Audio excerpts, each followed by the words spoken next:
We are going to start our meeting at 7:03 p.m. Our final school committee member is in the building and will be here in just a moment. Thank you, everyone, for joining us tonight.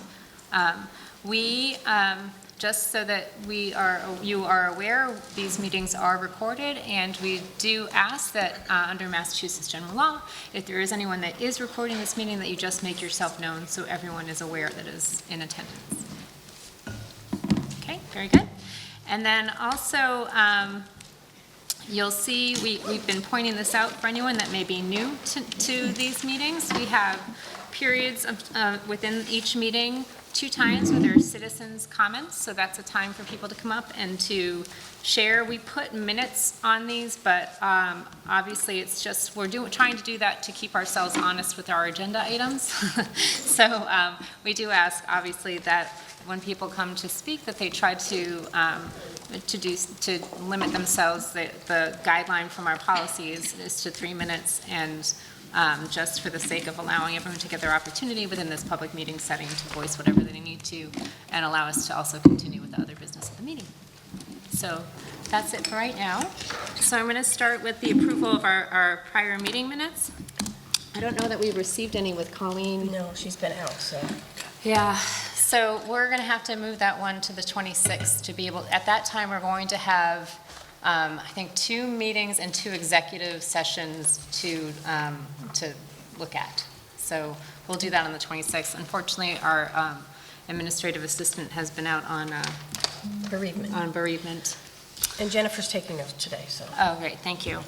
So that will be on the 26th. I'll make sure that that gets into the into our agenda again. So for my chairperson's report, I usually take notes for myself, so I'm going to rely on you all to help me so that we make sure we get in the things that are important for us to get in. First off, we've obviously had the start of the school year, and I see we have people that are involved in making that happen here in this room tonight on all different levels, so welcome to the new school year. Sounds Fowler, too. Welcome back to Fowler. Welcome back to Fowler. Yes. Yes, we're now back here, and we're very excited to have our students back to be able to give their report in just a few minutes. So we have been working since there was the discovery of the pre-K wing, that the roof over the pre-K wing was not going to be able to, could not be certified to be able to have heavy snow load.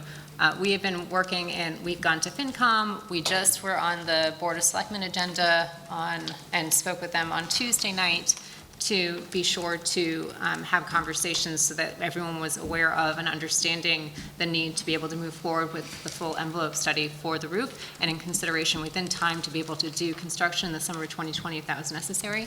So we have any repairs or other such things, whatever comes of the envelope study, we're not clear what that would be for. And so we have been doing that work. We just had a workshop at 6 p.m.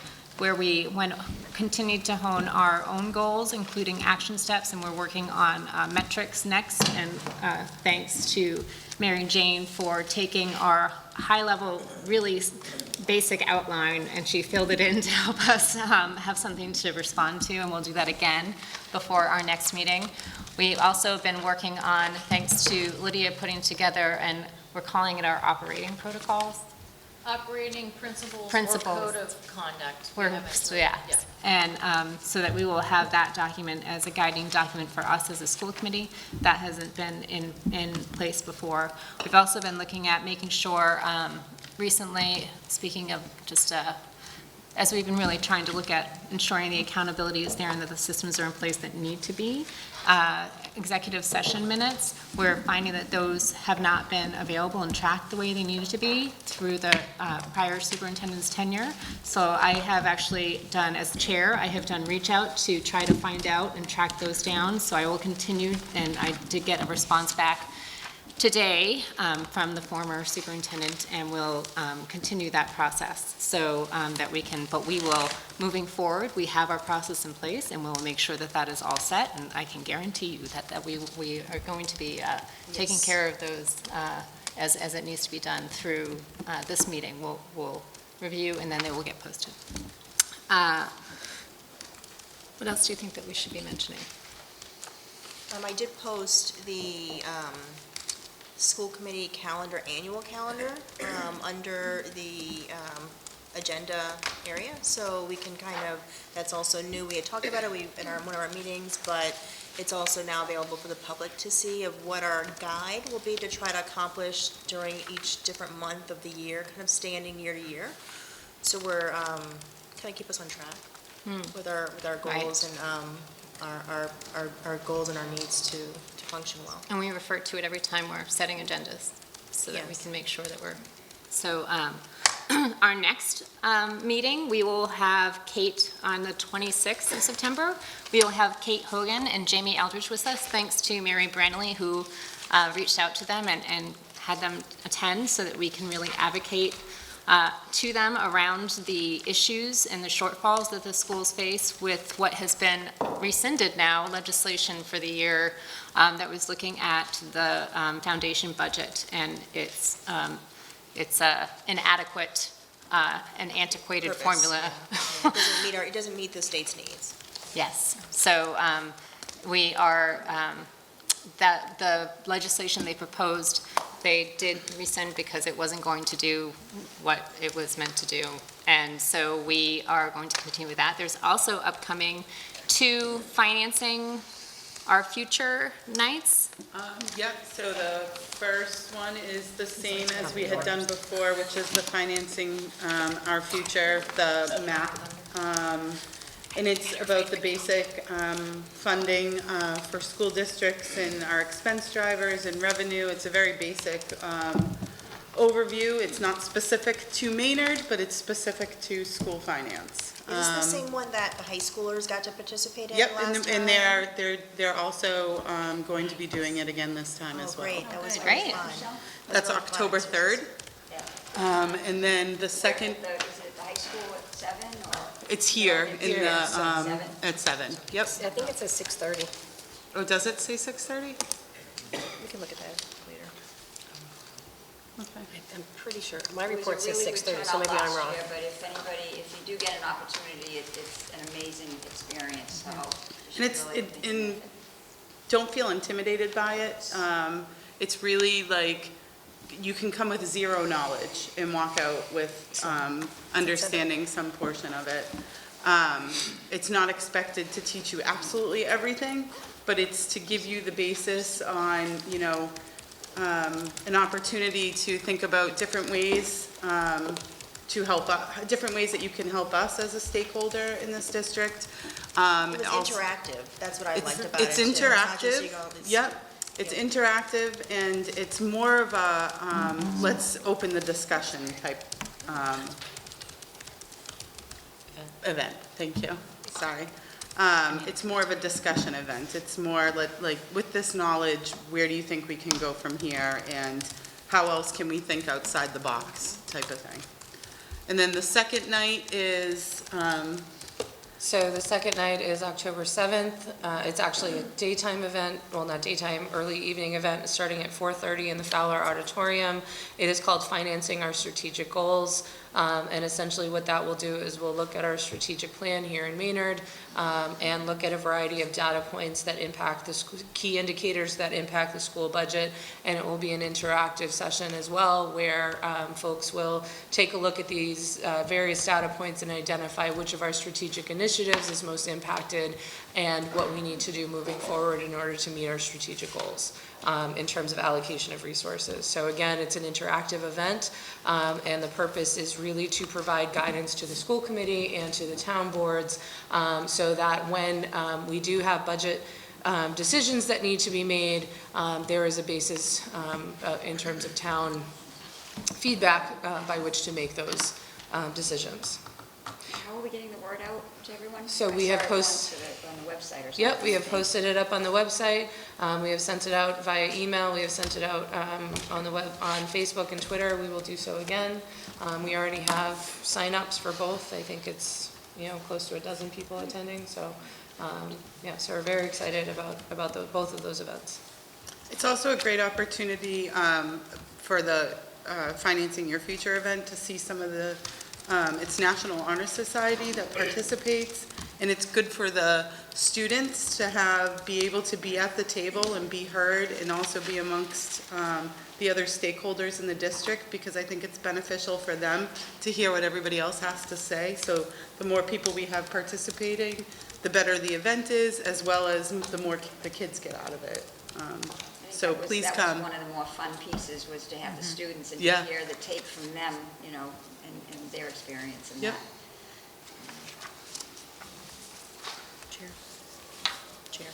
Yeah, thank you. So I think that is all. I do want to just say, I realized that one of the things around, both at the FinCom and the Board of Selectmen meeting, I think that we got a very good reception.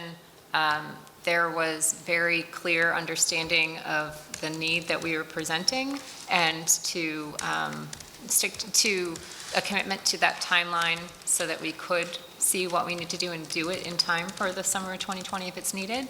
And also just a conversation around getting together as all three boards together and looking to do that so that we can have a discussion all together about the town and our needs and our budget and our priorities, and trying to talk those things out all together.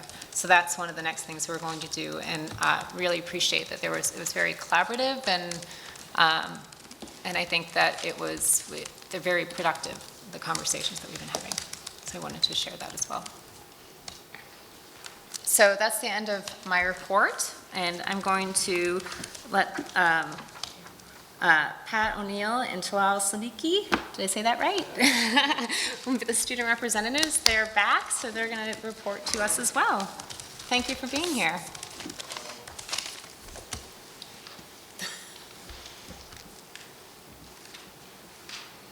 Hello. So before we start the report, we're just going to do a brief introduction so Ms. Rickson can get to know us a little bit better, and then I'll take the lead on this meeting, and then Talal will go on the next one, and then we'll take turns alternating per your request. All right, so do you want to tell us a little bit about yourself? Okay. Hi, my name is Talal Siddiqui. Right now I'm in 12th grade, and right now I'm interested or active in clubs such as AVM, NHS, chorus band, wind ensemble, jazz band, and the like. All right, and of course my name is Pat. I'm also in 12th grade. We'll both be graduating this year together. I'm also actively involved in AVM. We're both CEOs, and I also am in the band, wind ensemble, jazz band. I also participate in an orchestra program outside of school with the Worcester Youth Orchestras. And let's see, I'm class president of the senior class, and we're both on the site council as well, which is a group of parents, faculty, teachers, and students who collaborate to work to solve problems. All right. Thank you. Okay, and then, now for the real stuff. So we started the school year. Like a lot of people, not a lot of people, but scheduling is always an issue with small districts. So people at the high school had to work to resolve their schedules. So they talked to guidance, they worked with the principals to get their schedules squared away. So we're pretty much all set now. Everyone seems to have their classes all set. But that's just something to come with a small district, as we've kind of grown used to it over the years. In senior project, we're finishing our letter of intent this year to begin our research. We're also working on resumes, and those will be completed, and that will be used for college apps and any jobs that anyone will partake in the future. Last night, WAVM held its first full staff meeting, so that was anyone involved in WAVM from the grades 6 through 12. I think we had record attendance, honestly. Over the years, we had very high attendance. So it was really nice to see all the new fresh faces. And we also got a fish. So WAVM now has a pet fish. He lives with our radio supervisor, the radio supervising desk. We actually named him today. We took submissions online. We had over 100 responses of name suggestions, and the CEOs, along with some other people that were crucial in the fish acquiring process, came together and we decided that the best name for our pet fish would be Lil Homie. It just seemed appropriate, came off the tongue very nicely, and so we're proud to welcome him into our family at WAVM. He resides in a 4-gallon fish tank, and he will live his best life. That is beautiful. What kind of fish is it? Did you say- It's a beta fish. A beta fish. Yeah, Pat, can I ask just for the minutes, can you spell Lil Homie? of course. Okay, so it's Lil space No apostrophe. HOMIE. No apostrophe. No apostrophe. That's actually its nickname, so it actually has 2 emojis in it as well. But I won't make you have to put those on in. this keyboard? Yeah, so no, you it's can okay. I'll give you just the nickname, it's fine. The fish formerly known as. Yeah. So we're making his plaque probably tomorrow, and we'll get that out. And we'll post it to social media so everyone can see. Jazz band and wind ensemble started on Wednesday, which was last night. And jazz band will be having a kickoff event at the Pleasant Cafe downtown Maynard on Sunday at 6. So if anyone wants some food and wants to listen to some jazz, very informal, come on down to PC. Some good news that we've been waiting for a while regarding WAVM. We're acquiring a professional light grid for our television studio. That money has been reserved and we're just waiting on, well, I think the bid is done, but we're just waiting on a date to It has install. been ordered. It has been ordered. Yes. All right, you heard it PO there. has been put They're in. stealing my thunder too. I'm gonna have nothing to talk about. Oh, I'm so sorry. Oh my God, we're on a roll. We were all excited. Another thing that's affected students pretty drastically is, of course, the EEE virus, which you guys will be talking about. I saw on the agenda. So our football game that was scheduled for tomorrow night has been pushed to Saturday afternoon in regards to the curfew at 7:30. Of course, clubs have started. There's a bunch of clubs at MHS, SAGA, which is their Sexuality and Gender Awareness Club, along with NHS, of course, and student government, student council, peer leaders, of course, Twel's in that, yes. Tomorrow morning, we'll be still holding the tailgate at 5:30 a.m. For celebration of the football team. Of course, you guys are all welcome to join us tomorrow at 5:30. We expect to see everyone there in the parking lot and party with the kids. AM, yes. Not PM, no. No, you know kids wake up early. AM. Yes, AM. yes. So I'll see you all there. Wouldn't you be surprised if we all show up? I would be terrified. I won't be there, but I think this is going to be a late night, so. And this is just from Talal. He's the NHS president, so we just wanted to say that they had their first meeting this week, and they have started tutoring 2 days a week, so that's free tutoring for any student in MHS that needs some extra help in any of the subjects. And then they're going to begin, or they have started planning their service projects, which will begin in a month or so, and the induction ceremony will be in October. And do you guys have any questions for me? I just had feedback that we got over the summer from some of our community members that now that we're back here, whether or not we could put that microphone over there Sure. so that people can actually see. I think that was one of the things that. All right, there we go. Any more questions? Anything else? All right. Thank you. Thank you. Nicely done, thank you. All right, so we're going to move on to superintendent report, whatever you may have to I have left. nothing left. You We didn't have yet. a few things. Just wanted to let you know that Maynard High School is one of only 26 schools in Massachusetts to be recognized by the Special Olympics as a unified school champion. And the citation read as, "You are recognized by the Massachusetts Special Olympics as a 2018-19 unified school champion. Thank you for your school's commitment to fostering a socially inclusive school climate that emphasizes acceptance, respect, and human dignity for all students." So that was some good news. We also had an EL teacher who received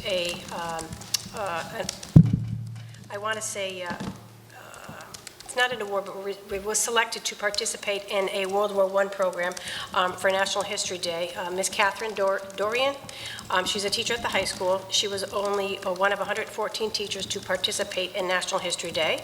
And the program is a partnership between the U.S. Centennial Commission and National History Day.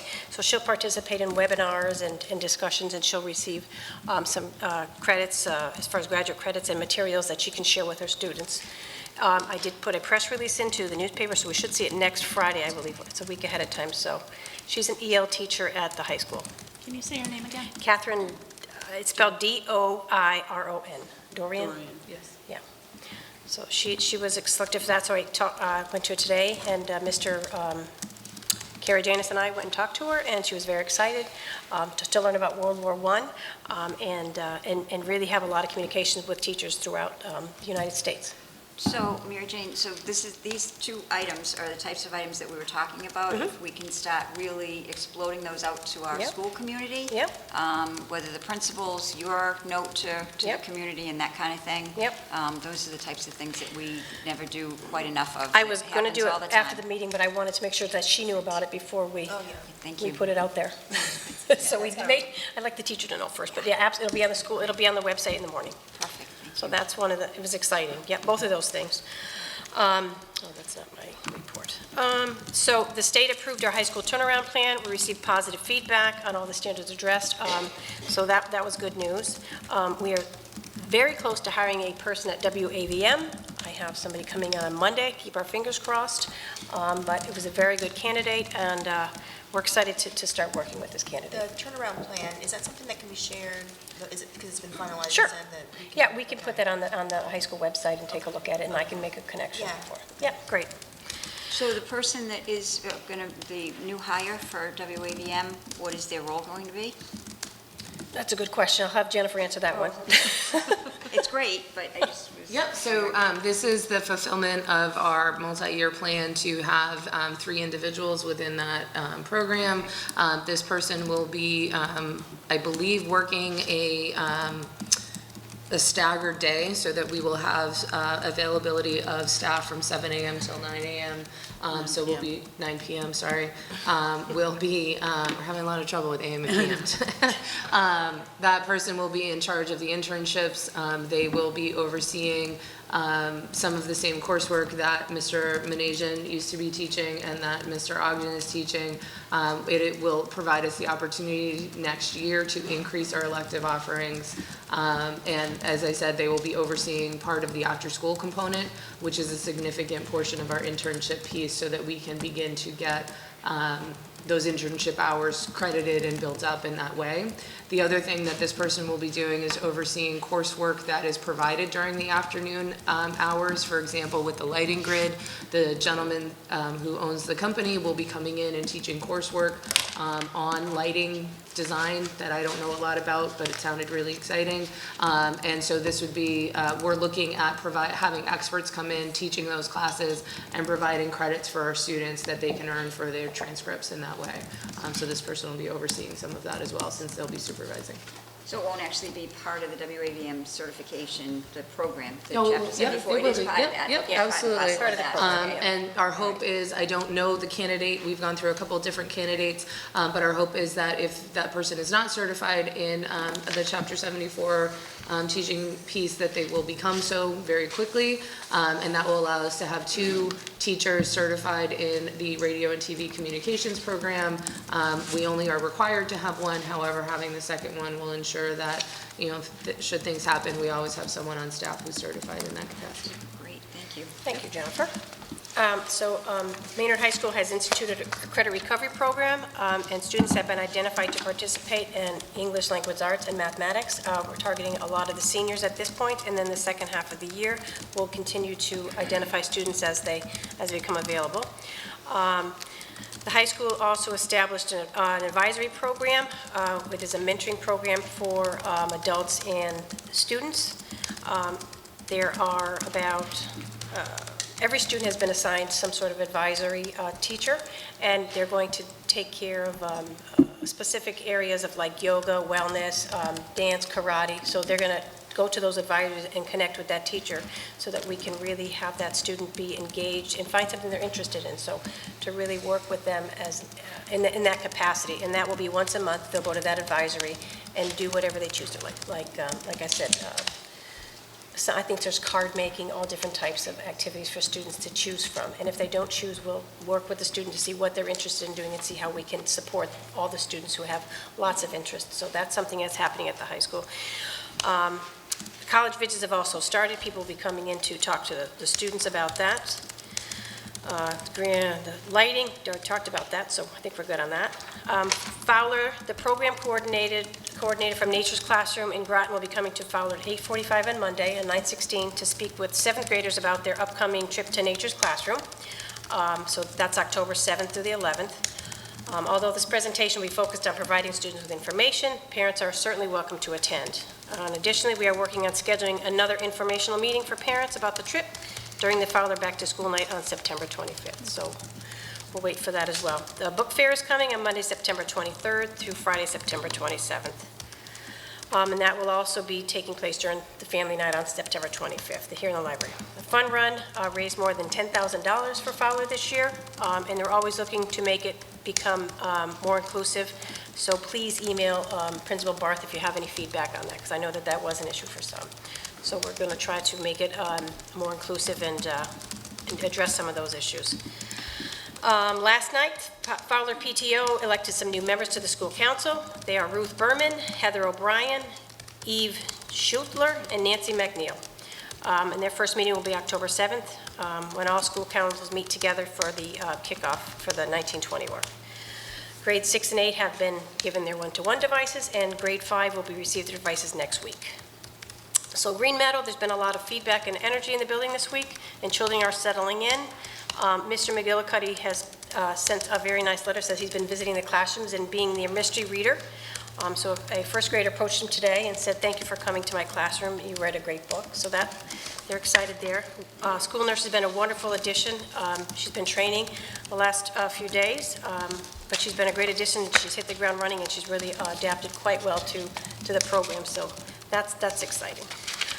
A couple other dates to remember. Maynard High School's Parent Night, Curriculum Night is September 18th. Oh, that's 6:30 to 8.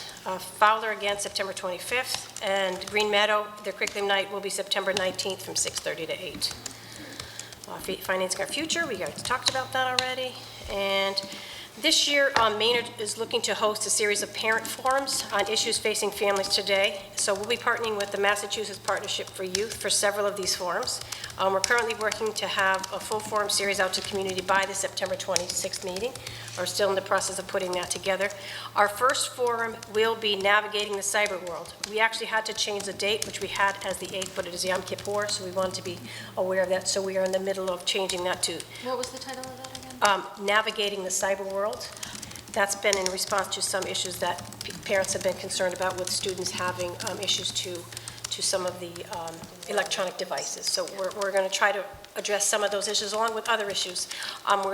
Would love parent input on what you'd like to have forums on, because we do have a partnership with the Massachusetts Partnership for Youth. So if you have any topics you're interested in, certainly get them to us. But we will be doing topics on vaping, internet security, other things that parents might be interested in. So we're working on that right now. But the new date, we're looking at either the 17th or the 22nd of October. So keep your eyes and ears open for that. And that's what I have right now. Excellent, thank you. Quick question? Yeah. The Special Olympic recognition, how did that come about?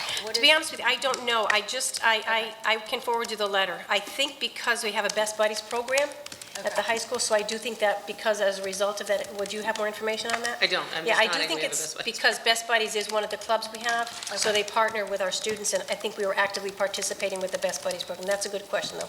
I will get back to you on Okay, that. I didn't know if it was like something we applied for or. No, I do think it's the work we've done with Best Buddies as a club, and I know that we had 2 teachers who were in charge of it before. Both are, one retired, I believe, and now we have a new, Mrs. Sullivan, I believe, is taking over for that. So I think that was the work we've done in that program. Okay. All right. That would be my guess.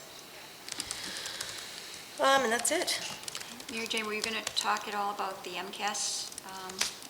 We don't have that stuff out yet, so I don't want to say we're anything. doing an actual Yeah, presentation. very preliminary. When that information. Correct, the results are still embargoed, so. Yeah, so we can't say. Can't really talk about them yet. But once they are released, we will be having a presentation. Your principals of curriculum instruction and assessment and teacher leaders are going through that data currently, both in curriculum analytics and looking at our subgroup data. We have some, once the results are released, some exciting things that I think we can talk about, so. I think it's on the October, plan. It is. It is on the October one, yeah, Yeah. and we're hoping that we may need to push it back if the state doesn't release the results, but we will be ready when they do. I think because a lot of the news, especially at the high school with the next gen test, I think that's really what's holding a lot of the information. They're reviewing the questions and continuing to look at those, so Perfect. that made a big difference. Good. All right, so we're going to move on to our first citizens' comment period. We'll have one more at the end of the meeting prior to our members' comments. Somebody's coming. Come on up.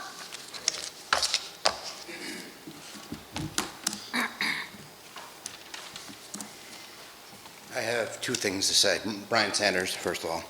Last night at the PTO meeting, Mr. Barth brought up an attendance policy he's trying to work on. Can you elaborate on that? Because, can you elaborate, he brought up absentees, going to be repercussions. He wants a perfect attendance award, stuff like that. But what I'm worried about is you're going to force kids to come to school that are sick, that don't need to be here, and to get everyone sick. I don't have the information on that yet, but I will certainly get back to you on it, and I will talk to Mr. Barth. I haven't seen it yet. And my second thing is the Google Calendar that usually puts the meetings, it's not uploaded yet. Do we know when that's going to be on there? So I can download that to my phone? I assumed it was up already. I did as well, we will I submit it to I you. assumed it was And the already up. third is the school committee is nowhere to be found except if you go through deep into the school's website.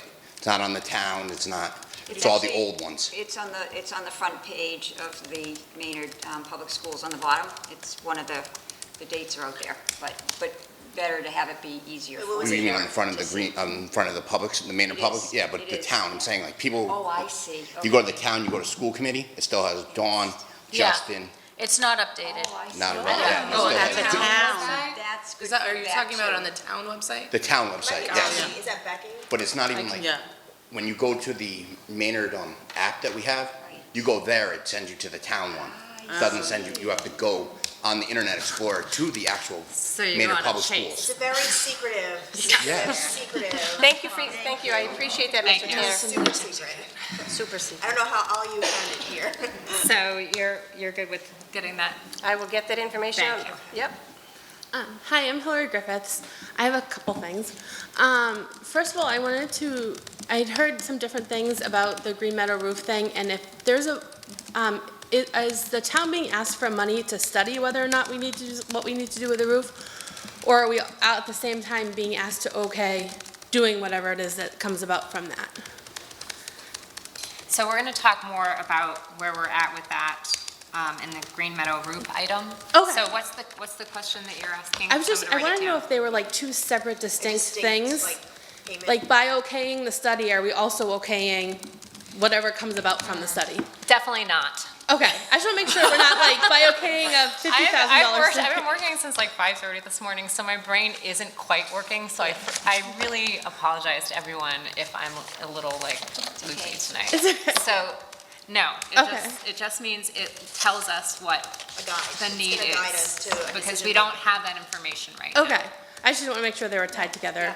And, What the different options are, yeah. basically what we're trying to find out. My second thing is, I did miss a few meetings, so this could have been covered and I missed it, but I believe at the beginning of July, I had asked about some confusion on the parts of administrators when they spoke about the MCAS and attendance a year ago, and I think you said that it was going to be talked about soon, but I don't know if I missed it.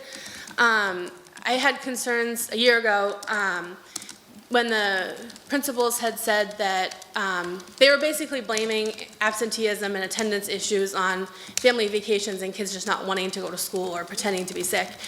And there's a lot of data countrywide on reasons for absenteeism, and neither of those are the reasons. And so I didn't know that there could be education with the administrators about that, and then policies so that instead of punishing kids thinking that they're staying home because they don't want to go to school, you know, so figuring out what the actual issue is that's making them not comfortable at school and addressing that issue. Is that still going to be addressed at some point? Do you want me to respond? Yeah, go ahead. So we have already spoken with, we had our first meeting with the curriculum instructionists. I had my first meeting with the curriculum instruction and assessment principals where we discussed that very issue and how we'll be articulating and talking about some of these pieces. And so that is something that is on our radar. We are also embarking on a cultural proficiency professional development program this year to make sure that all of our staff are increasing sort of the cultural proficiency lens that they use when exploring a lot of this data so that we can really dive down to what those needs are. I will tell you as well in regards to the turnaround plan, which is a different issue but related in terms of accountability data, those are some of the questions that they're asking, and one of the things that they're doing is trying to work very hard with families of students who may have some chronic absenteeism to figure out what the issue is and see how we can help resolve it. So those are topics of conversations that we are having internally, and I did mention it very specifically because of your comment that we had made. So we will not be discussing it during the MCAS presentation because we want to make sure that we're addressing those pieces. Instead, what we will be discussing is where we see our data going and what we might be able to do to help some areas that we need to improve. Okay. There have been a couple of things so far already this year in the last 2 weeks that have made me concerned about understanding about attendance.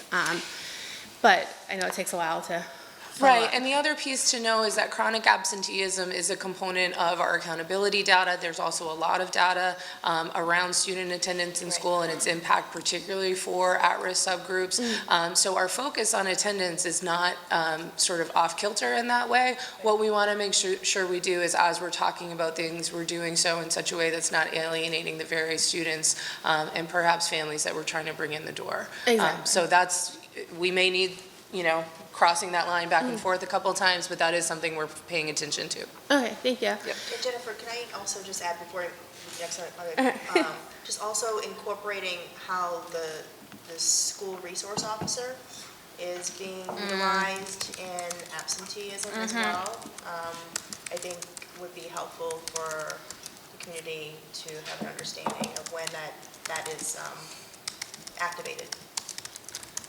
I also think when we were going through our goals, one is in relation to social emotional learning, and I think that would be a nice place for us to consider because it is a place that we're at. I know that this is addressed in the turnaround plan, so for us as a school committee to look at how that translates within our purview and what we're looking at. Yeah, we really need to dig into the root cause of these absences, and it really is not just because somebody's ill, we don't want them not to stay home. Our goal is to have people come to school, the chronic absentee students who, let's see what we can do to help the families, engage the students, find out what we need to do as a district to bring those students back or to make them feel safe and confident to come. So that's what our goal is. And I know, again, we are held accountable by the state for the number of absences, so we certainly don't want, if your children are sick, we do not want you to bring them here because we don't want to infect everybody. So that, so I will find out more information of how Mr. Barth rolled it out and clarify, just to get some clarification. Thank you. Then the last thing is I was reading about issues at Cohasset Middle School. I don't know if people are aware of that, but we've obviously had plenty of legal and PR issues in the school in the last year, and it's sort of a disaster in Cohasset right now. And so I just wanted to confirm that if there's ever if the school has any suspicion that a child is being harmed at school or at home or anything, that DCF is contacted within the 48 hours. Cohasset are facing legal trouble. Individuals at Cohasset that were aware of an issue and didn't report it to DCF are facing legal charges.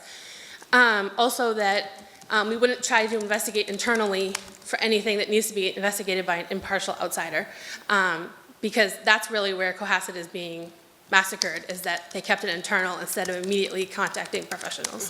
So I just wanted to make sure that's... We can confirm that is our practice. Yes. Okay, thank you. And we emphasize that with our teachers and our administrators and staff. Okay, thank you. Thank you. Hi, Jen Kranek. I have a 6th grader at Fowler, a 3rd grader at Green Meadow, and a 2-year-old at home. And the big question is, will Dan Costello be back tomorrow or sometime this school year? It is a personnel issue, and I honestly can't comment on that.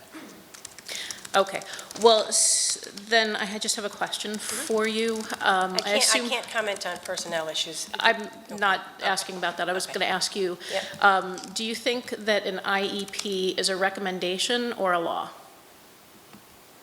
The IEP has to be covered based on the law, but I think Okay. you're required to do an IEP if the student has been deemed, if the services for that student has to be committed, we have to follow the law. But we certainly Okay. have to do a process to put a student on IEP. All right, I agree with you. Okay. So, Well, thanks. since you can't comment on personnel matters, I'd just like to throw my ring in the hat and read to you a portion of an email that I received from Dan Costello in response to my son's IEP, which specifically states that he has a one-to-one ABA paraprofessional for academic purposes. And there were several instances where my son did not have an ABA paraprofessional. And there was also another day where he had no Jen, I'm sorry, have paraprofessional you at gotten all. to speak with her directly about that? Because in the public forum, we Well, don't this is public record. discuss It's an individual email. cases. So if you want to have a conversation Yeah. with her, you can definitely do that. Okay, well, it's a matter because it's an email that was on his email profile, that it's a matter of public record. So since this is a public arena, I can, but can I also read this? No, actually, that's not what the purpose of our meeting is for. That's so really unfortunate. I'm sorry. But please forward me the email. Sorry, I'm back. So there's another town that you should look into. Natick was recently sued, and in Middlesex Superior, Natick, the school committee and the individual members of the school committee as individuals were sued. If you already know about that one, I can let go. But they were sued in Middlesex Superior Court, and the reason was with regards to censoring citizen comments at school committee meetings, that actually the ACLU brought the Natick School Committee's policy with regards to citizens' comments was their evidence for the illegal unconstitutional behavior of the Natick School Committee. Yeah. We have word for word the exact same wording in our policy Yeah. that was declared to be unconstitutional, specifically with regards to citizen comments. Okay. The content of, if a citizen's comment, so this is my interpretation of what their decision was, because their decision was many, and many I will pages. distinctly apologize if I've got this wrong. So Jen, I'm not trying to shut you down, so I will apologize if I got this wrong. If something is within the purview of the school committee, so a school policy that's within the purview of the school committee, any comments about that can be addressed at the school committee meeting by citizens. The school committee, that doesn't apply to what the school committee's response. Like, you don't have to respond in any way to what the comment is. But you can't censor it based on the content that you think is coming or is being told. I did read that as well. I can't remember when I read it, but I read the same decision that was handed down to Natick. I have read that, and what she is saying is accurate.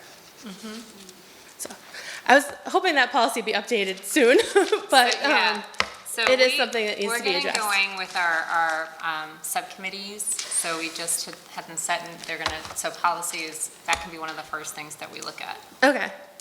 Yeah. I can send you the information too. Yeah, that if would be helps. fantastic. Please do. Okay, thank you. I don't remember where I put it.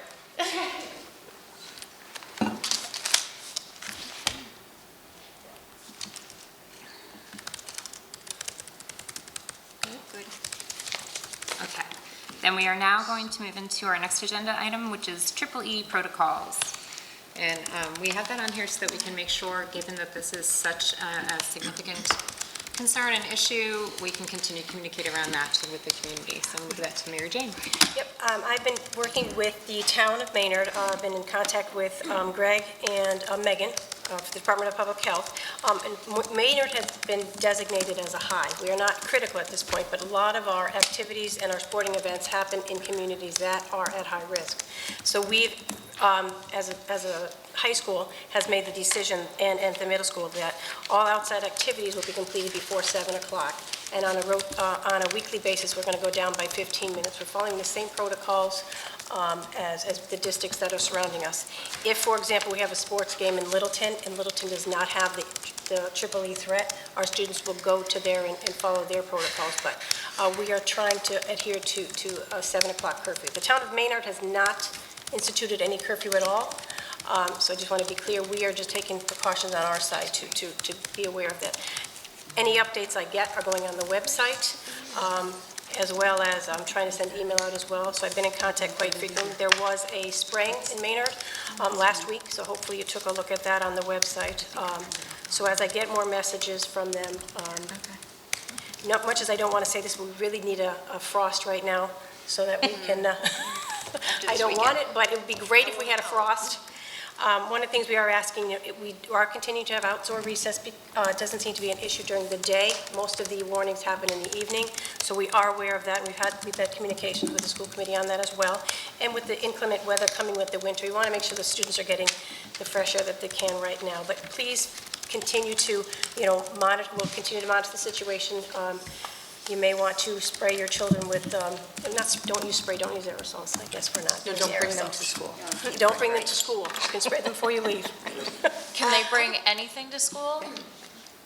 Yes, right? It's wipes and Yeah, non-aerosol sprays. Non-aerosols, yeah. Also, I know, just from my own personal email, having received, I know that the Excel program Right. and FASC have eliminated the afternoon recess for now, which was also for any kids who are after school. That is something that Ms. Cohen has addressed on that level because of that peak time for the younger population. So I wanted just to add that. Yep, no, thank you. And again, our football game Friday night has been moved to Saturday at 3:30, so come on out and do that. That would be great. So a lot of the activities are going to be moved. I went to 2 soccer games today. They were both at 4, so they'll clearly be done by 5:30, 6 o'clock at the latest. So we're really doing our best to adhere to the restrictions some of our critical towns are working on. We're trying to adhere to that at this end, rather to be make sure our students are safe. So that's what we have on that update. And continue to watch the website, and I will continue to monitor it with the town as well. Yeah, I noticed they've had trouble with the spraying because of the weather the past. Yes, the wind. So it's either raining or the wind. Yep. So that's unfortunate. So that's why we're praying for frost. After it frosts, you can go back to high. I'm like my neighbors in Sudbury, so I'm hoping I get some of their spray that it kind of blows my way, my house. Oh, they're spraying? Yay. Oh, great. Oh, in Maynard? In the maze? Awesome. Oh, wonderful. Late breaking update. I don't know They are if spraying Mary right Jane now. knows where the maze is, but I don't it's a know where that is. neighborhood. Don't drive in. Oh, I'll have to- Yeah, you will get lost. We'll see you tomorrow. I don't have updates. Thank you, Mr. Tanner, I appreciate that. Thank you, Brian. Okay. Anything else for that? No, that was very, very helpful, and thank you very much for sharing. And thank you. Natasha was making sure that we had that on there so we can make sure people were getting communicated with. So our next is the Green Meadow nurse appointment. So it's Sarah Bernardi. So she is now at Green Meadow. We were provided with her, in accordance with the school committee's role, to advise. Advise and consent. And This consent. is one of those roles that comes under our purview for that initial hiring piece. And Oddly. balancing that with the need to actually get a person, the right person, and get them into the building. So we agreed we could allow them to start the nurse, and we would review and ask the questions we needed to ask To confirm the to appointment. confirm that, to be able to advise and consent Yes. on that appointment. I'm curious, what happened to the one that I thought we had? She resigned the first day of school. Good for her. That's nice. That's all I got. I don't have a reason. The first day of school, so. So we were all provided with the resume. And I guess that this is the opportunity to be able to ask any questions, to consider anything that we might have in relation to.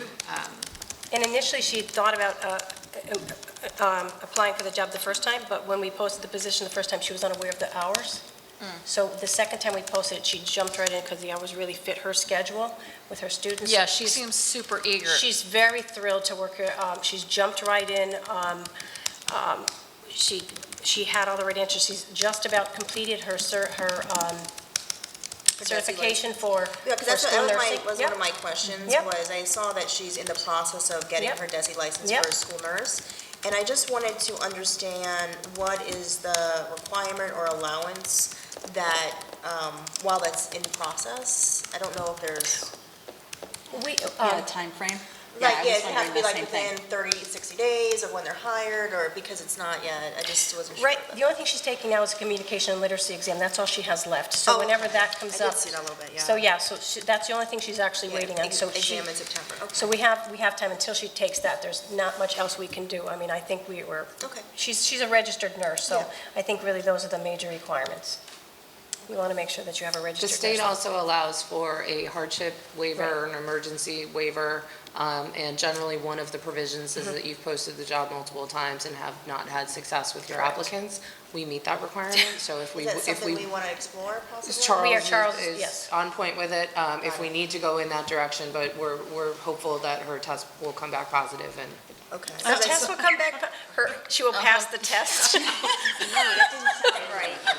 glad I'm not the only one having a little trouble. Oh my gosh, you're going to put a rumor out there, Mrs. Godet. All right, is there like laughing gas being Okay, because I saw the office of medication and administration is also in process too, so I didn't know Yep, if that was. yep. I think she completed that. I think just when we got the letter was not. Yeah, this So, is- so again, we have the hardship waiver. We were very, to be honest with you, we were very pleased with the candidate.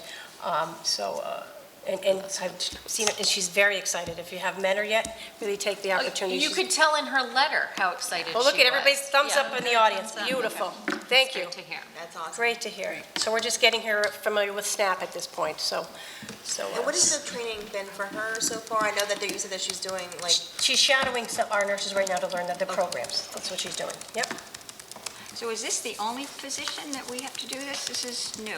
We haven't done this before. Yes, Okay. we have. You should have. So it's not just It's this good to position, know. but we We should have been doing that this. was what they recognized when these three folks Right. went Okay. to the. Good to know. charting the course. Charting the Yeah. course. So it's the nurse, if we ever had a Physician, doctor, yep. a doctor, Medical people. assistant superintendent, Right. business Those I manager. understand. And director of superintendent. student Special services. director. Those I Special- understand, it was the nurses that this is a first. Yeah, and I think he came back Not with many a people do it. position where it seemed like it was a mistake in the law, but it still exists in the law. So she gave us guidance from Mass on how we could, meet our legal need without interfering with the operation of the hiring process. This is the kind of stuff that would be great to have in like a general guide for school committees and that going forward, that we keep talking about doing, because that's something that You mean maybe the it new was. members? Maybe, yeah, Yes. because this is something that maybe we did and then it kind of fell off the Yeah. chart. The handbook, And- the school committee Exactly. handbook. That would be really, That's a really great helpful. idea. A lot of school committees have do have, well, we have actually operating, but they're all kind of, Right. they're not It's not- consolidated in a manner that is, they're Right. kind of mixed in with administrative pieces, not just, and so I think that's where we kind of gets Yep. organizational wise, but I don't think there's one about this. Right. And this particular requirement, some school committees do have it written explicitly in their operating That guidelines. would be good. Anyway, that's good to know. So I guess the one thing that I would look to you for, because you were doing a lot looking into this, I didn't see it, we didn't, because this was a late breaking agenda item, it wasn't in the posted, but as we were figuring out. posted. I'm sorry, it was the triple E that wasn't Yeah, that posted. was posted. Oh, Oh, wasn't with it being DNS? posted too? Anyways, yeah, do we need a vote? Yeah, so I did, let me pull up the, what Dorothy had. So she just wanted to make sure, so I think we need to make a motion, and then we can open it up for anyone, I guess, really has any discussion, and then we would, there's language that I had confirmed with her. Yeah, On great. how, on what that would be. Let me just find, We'll make sure we get that to Lydia to put into our, yes, okay. Guide. All right, so I will make a motion to confirm the appointment of Sarah Bernardi as nurse of Green Meadow based on the recommendation of Superintendent Mary Jane Rickson. Do I have a Second? Okay. Any discussion? All right, all in favor? Mary, you Okay. seconded? Yes. Thank you very much. Thank you. Thank you. Thank you, Sarah, she's wonderful. Yeah. Welcome to Maynard. Yep, she's not here. Well, she'll hear. We can wait. It's recorded. I'm sure she's gonna We are watch it. being welcoming. She's gonna watch it, I'm She sure. could be one of the 400 people Absolutely. that eventually watches it. Okay, now we are very pleased to have with us for the Master Planning Steering Committee. We're going to have a discussion. The committee chair is Brendan Chetwin, and he's here with us, and he also brought a colleague. Vice Chair Adam. So thank you. Thank you for having us here again. My name's Brendan Chetwin. I'm Chair of the Master Planning Steering Committee. My colleague Adam Kahn is the Vice Chair. Several of you were at the Board of Selectmen meeting, so this little introduction may be somewhat repetitive. I'll try to be judicious. We began the master planning process back in December of 2017 when the Board of Selectmen appointed a committee of, I think it was 9 or 11. Forgive me, I forget the total. Throughout, from then to now, we've gone through a variety of public meetings, direct engagements with stakeholders, business owners, various organizations. We have a consultant, VHB, who's supporting us in doing a lot of like the data work, gathering the data, doing the surveys. And as part of the public outreach, again, we've had sessions at the Maynard Golf Course, the Maynard Public Library, to get public input at various points, as well as 2 online surveys to get input. So what is the master plan? The master plan is intended as a strategic document for the community that covers a whole variety of areas as far as policy, where the town would like to go. It begins with existing conditions of like, where is Maynard today? Then you go into drafting a vision of like overall what you see Maynard as. And then we get into the specifics across the various areas of what's important to the community. So we talk about land use and housing and economic development. Let's see, I should know these off the top of my head. Natural, cultural, and historic resources, open space and recreation, public facilities and services, and then finally transportation. And so it's a really broad scope document. The last time Maynard updated its public plan, its master plan was 1991. Having been in town hall from 2002 to 2014, I believe, there was lots of discussion about updating the master plan.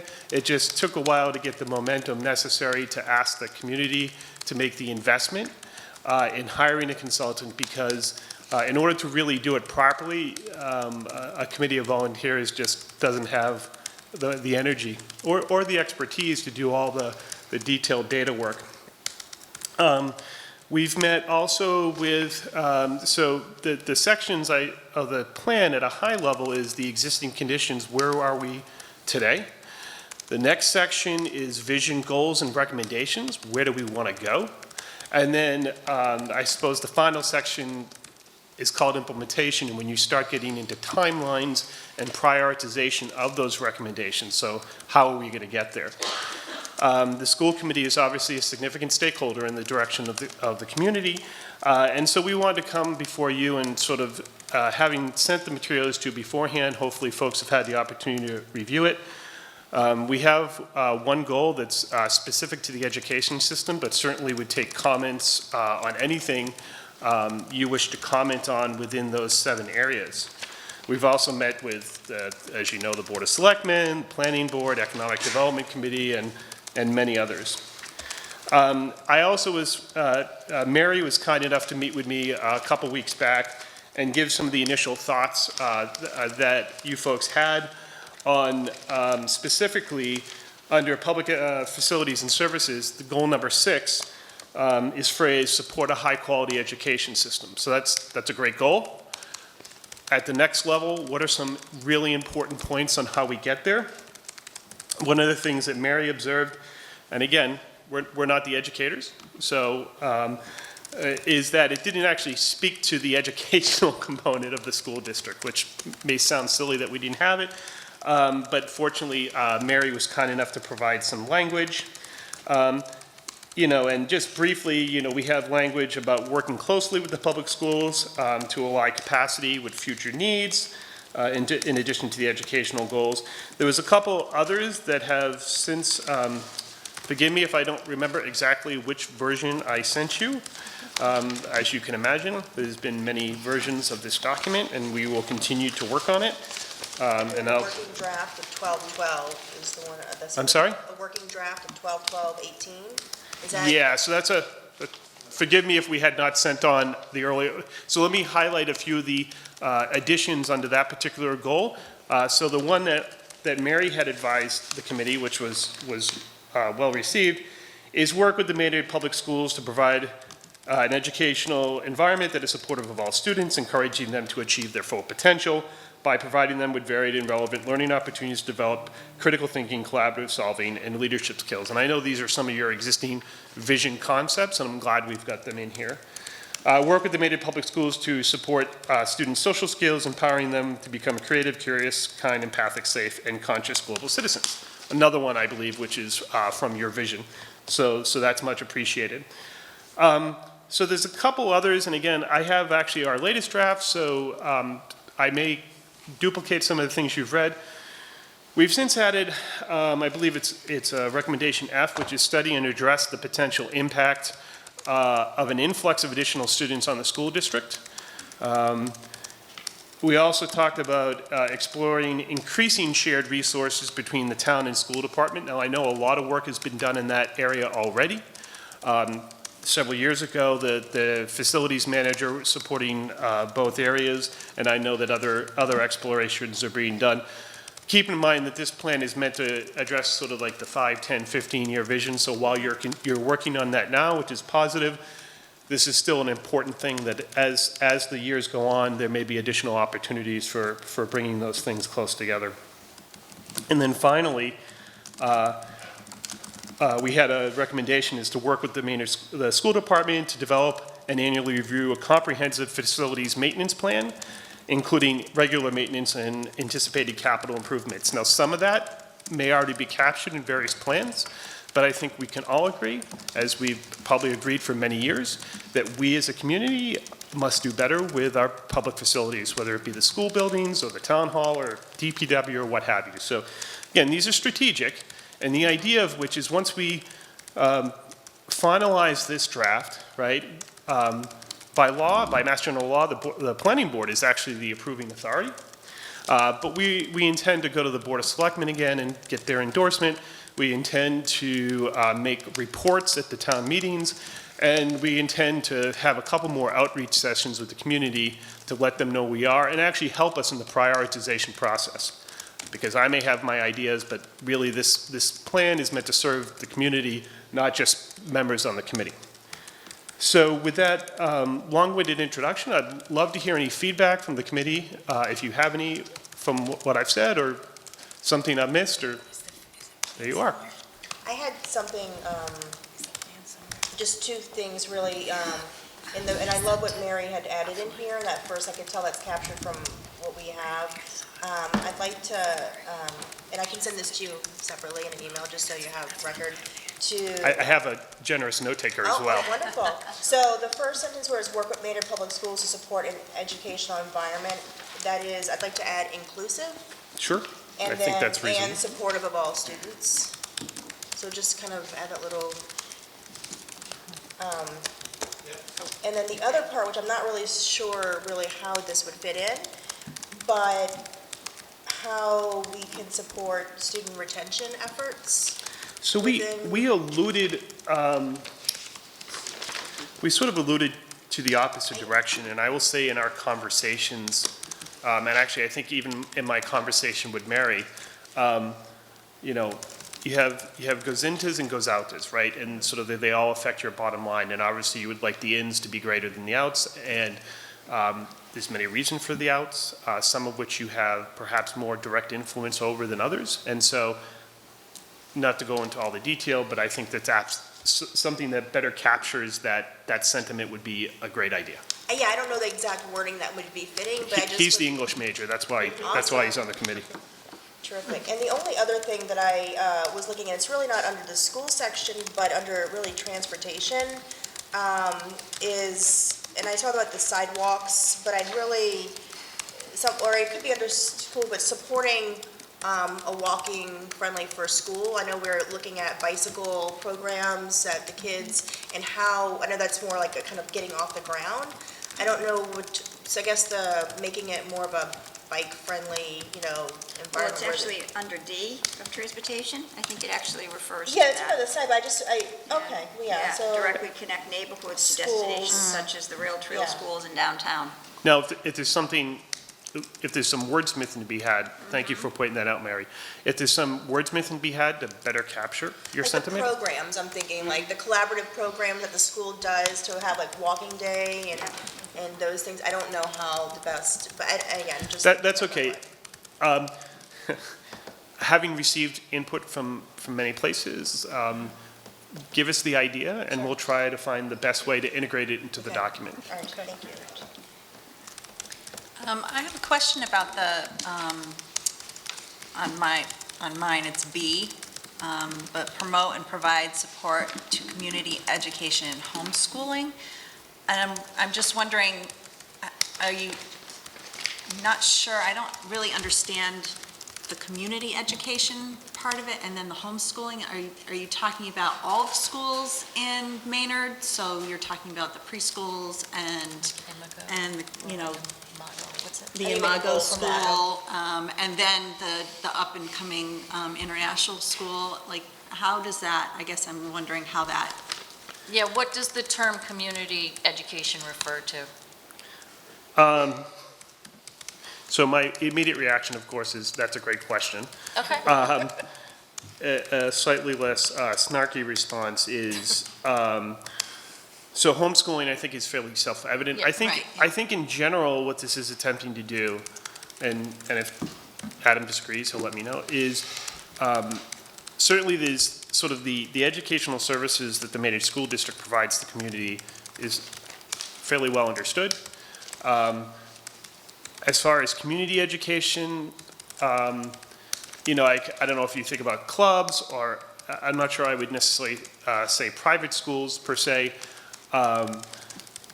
Maybe there's some educational collaboratives. Like, I don't necessarily, regrettably, I don't have a specific example for you. Okay. I think the intent of this particular provision is to sort of catch things that are not homeschooling, that are not the Maynard School District. Okay, all right, okay. And, Yeah, okay, like the outdoor classrooms that are popping up in various communities and that sort of thing. and maybe there's like, Summer programs that are not. Maybe not education, but The maybe like. adult ed. Adult things like education. that. Okay. Community educational opportunity. Okay. Or, organize. Okay. Okay. We're trying to go as broad as possible without trying to enumerate all the different combinations. And there were past years where we had a great adult education program, actually from Lois Cohen. It's a lot of work. Yeah, so things like that, so we could maybe reintroduce that kinds of things, yeah. So I wonder if, because it's B listed under Maynard Public Schools, I wonder if it should be by itself, because it doesn't fall under Maynard Public Schools explicitly.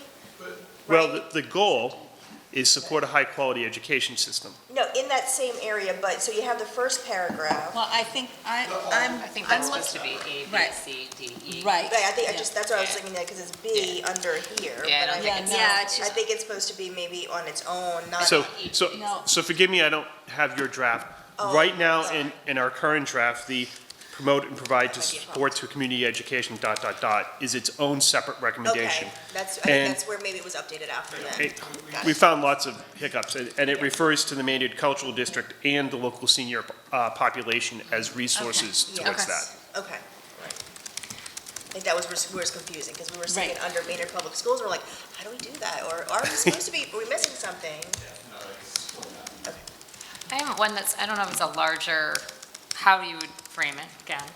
But just consideration, as a small district, we do have an opportunity, and I think to consider, in some ways, I see some of the other goals that we have here in the master plan, it's kind of cross-cutting, like we could find ways to consider how the reciprocity with the schools, to be able to consider how we harness kind of the community resources to support education, where, like, there's a program where they bring seniors together with a Building Bridges program, and looking at different ways, using the cultural district to have people that can come in and artists that could come in and work with students. I know some of that's a lot of work. I don't know what it would look like on the granular level per se, but just given as a small town, we have an opportunity for that kind of reciprocity and ability to be able to consider ways that we could harness our community resources in both directions, so that it's supporting the education, also supporting some of these other goals on the master plan, kind of as a cross-cutting thing. I don't know how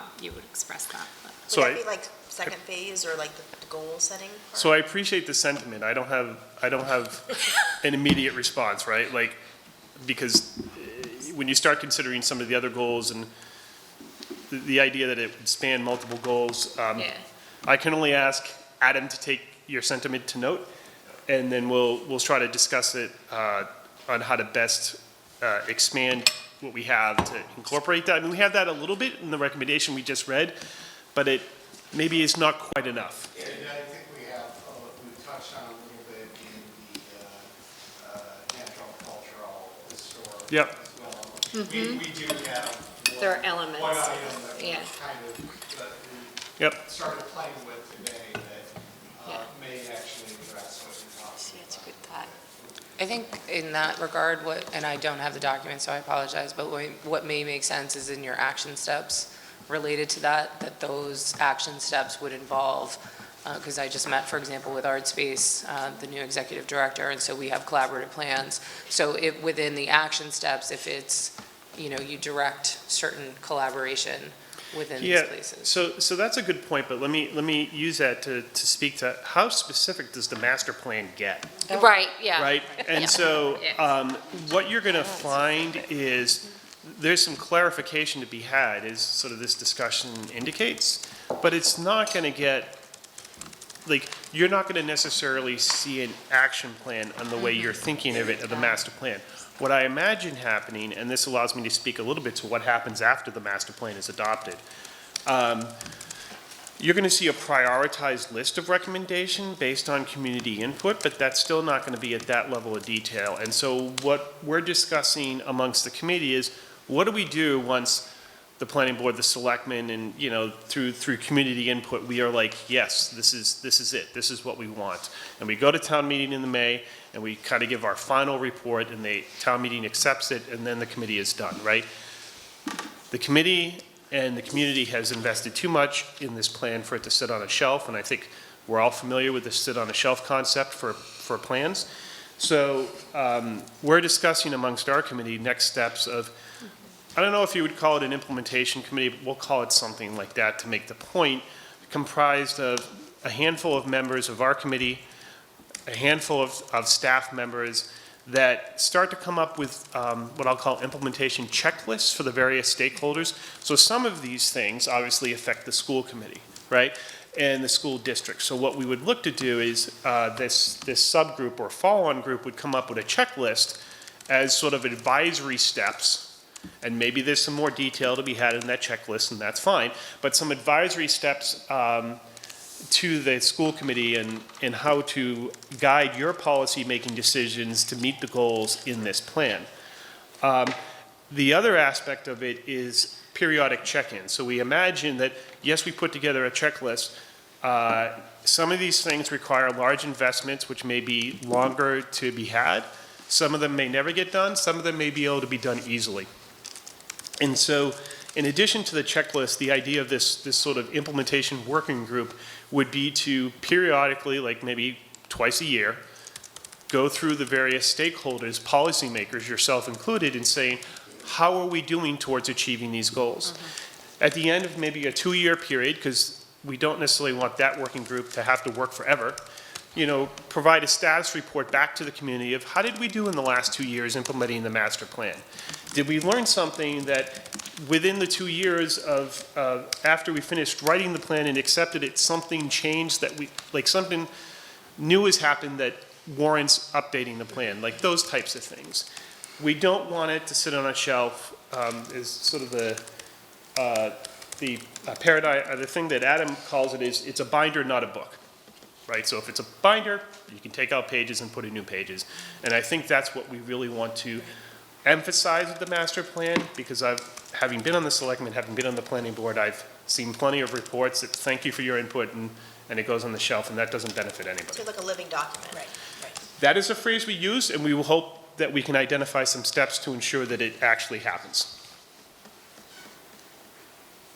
Brendan, just big picture too, I thought I had heard that by having an updated master plan, it actually allows us to apply for more grant funds for the town and/or the schools and that. Is that accurate or not? So, It assists greatly in grant writing. so I don't know, It's a document that we refer to. so I don't know if it makes you inherently eligible for grants. I think it can make your application for those grants stronger if the actions you're taking are in compliance with the master plan. I mean, that's sort of like my experience as the planning board, right? Which is obviously a different role than you folks have. The idea is when you're making a decision, yes, we should allow this thing or not, we shouldn't allow a thing. And the planning board does have a lot of subjective latitude. Being able to cite the master plan as the basis for your decisions, and that's a master plan that's gone through all this process and people have approved, so on and so forth, that strengthens your argument. And, I think the similar argument can be made for the school committee and selectmen for their policy-making decisions. And so when you apply for a grant, we're trying to put in a new sidewalk, get a grant for a new sidewalk, well, transportation, da-da-da-da, and the master plan says we need to put in new sidewalks. Again, that's a very simple example to make the point, though. Good, thank you. Thank you very much for. Thank you. Thank you very much. Thank you very much for your time. All of your hard work. We'll get some of this integrated and we'll send you out. Okay. Yeah, is there a place is there a place where this lives that any citizen could see? So we do have a Maynard master plan website. We probably could do a little bit of work getting our drafts up there, acknowledging that they are drafts. So there's maynardmp.com, or you can certainly Google Maynard master plan or go to the Maynard town website and sort of do a little bit of link maze to get there. 828 is up there right now. Yeah, so we should probably ask VHB to put up the 912 draft, just so the most recent draft is up there. So thank you. It slipped off our radar. Understandably. Is there any other comments from anyone? Great. Thank you for your time. Thank you very much. Lydia has something. So Adam and I are on the Just kidding. Coolidge, sorry. No, you're good. The Coolidge Working Group, and one of the things we discussed recently was co-housing in terms of a potential use for the Coolidge building. Is co-housing included in the master plan at all? Is it being considered? So I don't misunderstand. What is your definition of co-housing? It is when separate family units or individuals come together and agree to a living situation where there's a common area, which is usually the kitchen, the dining room, and a living space and a recreation space, and then everyone has their sort of independent bedroom, bathroom, private area. Okay, yeah, I was doing what he was doing. The goal, we do have a goal that's around Yeah, maintain and encourage a range of housing options, including those that are accessible to persons and households of various ages, abilities, and economic needs. And we have things down there. We don't go as granular as Okay, say, all right. co-housing, but we do, we do talk about the housing production plan and That could be part of like goals implementation, like different, when you get to those phases, right? Like, could get a little bit more. yeah, it certainly could get more specific than this says, but certainly what you're citing, Lydia, is under the H1 goal. It's sort of implied versus explicit, but it would certainly allow for pursuing that where it makes sense. Okay. And, currently in Maynard, it is allowable, but it needs special permitting. Okay. So Okay. if someone does come with that, it would still need that extra step that is current. Okay, all right, thank you. And I apologize because that wasn't school committee related. No, I asked, you're all residents, so it's all good. Are we good now? Like, can I walk away from the microphone? You walk a few feet and then we'll see if you do it. I've already typed the next agenda item. Right, we're already moved on. Thank you so much. I don't have any more room for this agenda. My notes. Thank you. We'll email you with anything further we may have.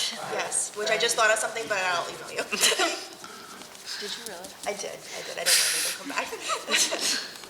All right, so we are going to move on from that discussion. And we are now going to talk about the status update for the Green Meadow roof and next steps. So we do have some Green Meadow future committee folk here. So I did discuss some of this in the chairperson's report. So based on the conversation that we had with the Board of Selectmen,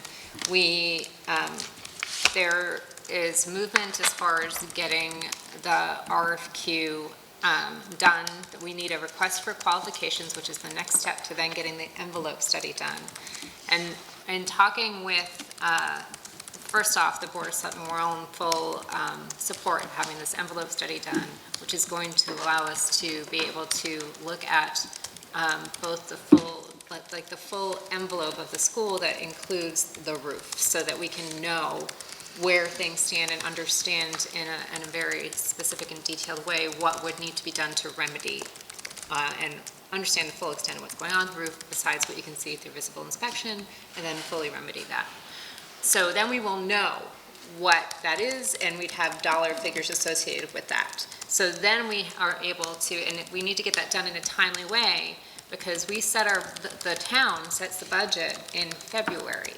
So in considering, and then we have we had to consider then working back from if we needed work to be done in the summer of 2020, you need to have and we need to pull those funds from somewhere within the town budget, and that needs to be voted on at town meeting. That's the spring town meeting, and we're not clear if that's enough lead time to be able to bid out and do that work in the summer.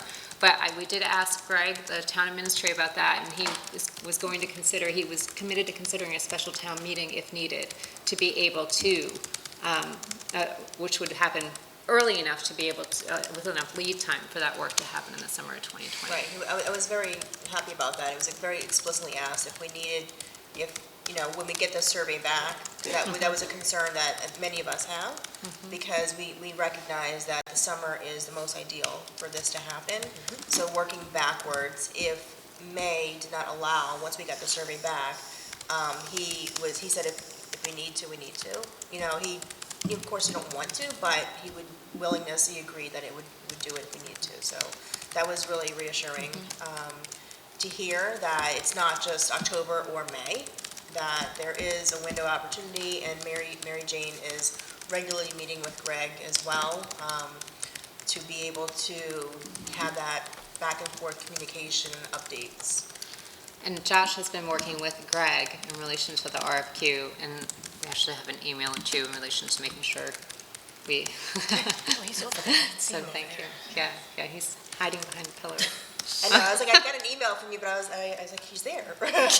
So back to timing, because I know that's been the frustrating thing. Do we have a better handle on timing, or, when would we do the special town meeting, for instance? Would we aim for February? We should have a goal so that We have to get the survey done. Yeah, we have to get the survey done. We Saying, can't. So, time's a ticking, and we're getting further into, did we get any So- sense of? Josh, I don't know if you want to Timeframe. speak to, so in the conversation that we had, we talked about timeline and ensuring that things are getting done in time. Josh has had more granular conversations with Greg about timeline, and those have been shared via email. And go ahead. All right, thank you. So Bethlen said it perfectly. Basically, The biggest thing is getting the envelope study done as soon as possible. The envelope study is going to provide a menu of options, with different investments and different lifespans, and that's part of the long-range discussion about Green Meadow that we need to have. But the important step is getting that study started right away. Based on the level of investment that's necessary, we can then start to determine the size of the project, not monetarily, but impact-wise, and project duration. And then you can back into those dates. So the schedule that I sent out can be adjusted accordingly based on whatever plan that we end up doing, and then you can just back out from the annual town meeting and see if you have enough time, and if you don't, then that's when you start to have the conversation of a special town meeting. But that's why in the RFQ, and Greg is well aware, that the number one piece is getting them out there, getting the structural analysis done, and getting those options on the table as soon as possible. I guess that's the piece that I'm most frustrated about, and I know that everybody's been overworked, but in the meantime, because we've been talking about this since April, May, to get the RFQ, and here we are almost, way into September. Yep. Yep. You're it's here. preaching to the choir. I know, but it's, yeah. Yeah, and I know, what night was that? Tuesday night? Tuesday night. Yeah, Tuesday night. The case was definitely made that,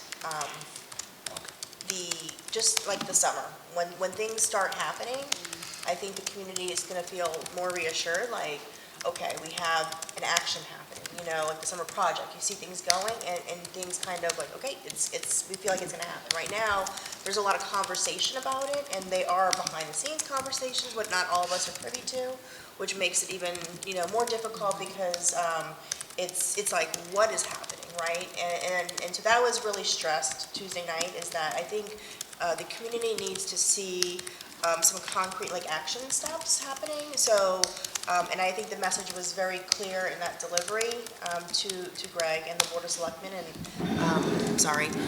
Sorry. Just in that piece where, that is what we need to see. And they also mentioned that, these conversations do come up in the budget subcommittee as well, which are public meetings that the public can attend, and creating those channels of communication between Greg and Mary Jane to get that information to us to be able to relate to the community is also important as well, because it is something that we just need to kind of see. The urgency of waiting to hire two leaders at the town level is, I think we're at a point now that we just can't wait for hiring new people.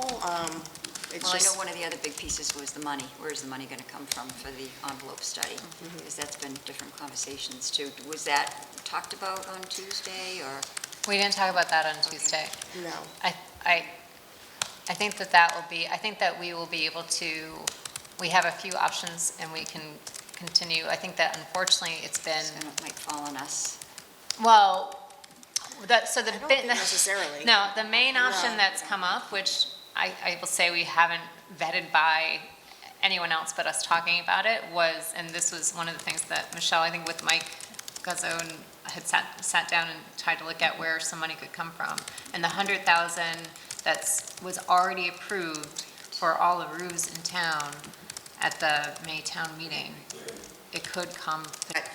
That was what they were pushing for, or anything. It was, we're gonna do it. Yes, they were clear that they were committed to that. Megan, I'm sorry, Megan had suggested that I just expand a little further just for the audience so that we're setting clear expectations. The Yeah. RFQ is going to take a week or two, so once it goes out, it has to get advertised. There's an advertisement period. Yeah. They have to interview design firms after the submissions. They have to rank them. There's a legal process by Mass General Law that they have to follow.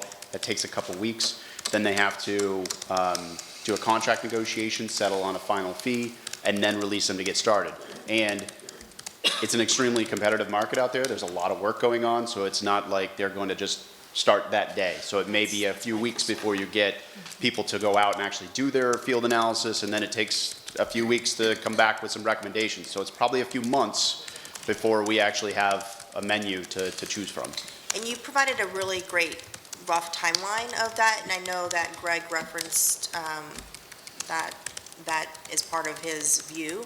Are you able to share, just for a community understanding, of why the role of sending out the why that's the town, or we can't do it? I had someone ask me the difference of it's something to do with his role as a procurement? So, Towns. so it's interesting. I asked Greg that very question, and it's not actually completely clear that Greg has to be the one to advertise this. A request for qualifications does not mean that you're authorizing the expenditure of funds. So theoretically, the school committee, or superintendent, or Michelle, or almost anybody on this side, could advertise a request for qualifications. The actual contractual piece of that needs to obviously run through town hall, because it's an expenditure of funds. That's a very different process from a request for a proposal or something where there's an actual expenditure of funds. Again, qualifications is basically like they're submitting their resume. So you're just making sure that they're qualified and capable to do the job. And then there's the contractual piece. So, but I believe that that's in law, but in practice, my understanding is that in Maynard, pretty much all procurement happens through town hall and through the town administrator. No. No? No. Okay, So that was from I Greg. do procurement for our bus contract, our food service contract, and any other contract that would pertain to the school for services. Because of the agreement between the town and the school, anything for facilities related, because of that it falls under the town at this point, which is why this is directed to the town. I am technically a designee of the town that can put out. I am not MCPPO certified, where That's where Greg is. Yes. But you don't have to And do I that do believe for the certification, law, though, even though I am a designee and I can do it for the things like our practice for facilities-related stuff always went to the town, but I do believe even for a request for qualifications, I would have to be a designee in order to do it. I think by the law, it really has to be the purchasing officer on file, so. That might be something we might want to clear up in the MOU, because I had a different conversation with Greg, just so that we're all on the same page going forward. And that's a very good point, because I know I've gotten questions about it, and I haven't been really clear, because but being that it's a building, I think it really would be a good point to get clarity on, because clearly we're going to have building things going forward, and so is it like a dollar threshold? I didn't really have a clear understanding of that myself. So, I mean, it's a matter on how you run your business, basically, is what it is. Business protocols. You know, when I go out for a bus contract or a food service contract, I have somebody on staff that's their expertise. I am lacking someone on staff that facility is their expertise, although it technically comes to me, and I can oversee the general function of facilities. I am not one that would be able to look at a request for qualifications when it comes to facilities without having an expert with me to be able to go through that process and be as thorough as you would need to be. So, because that was an intentional relationship that was set Correct. up between the town and the schools. Correct. So, you know, had the facilities person been on the school side, like in other districts, that person would be probably the person that would sit with the request for qualifications, where I would technically be able to put it out there,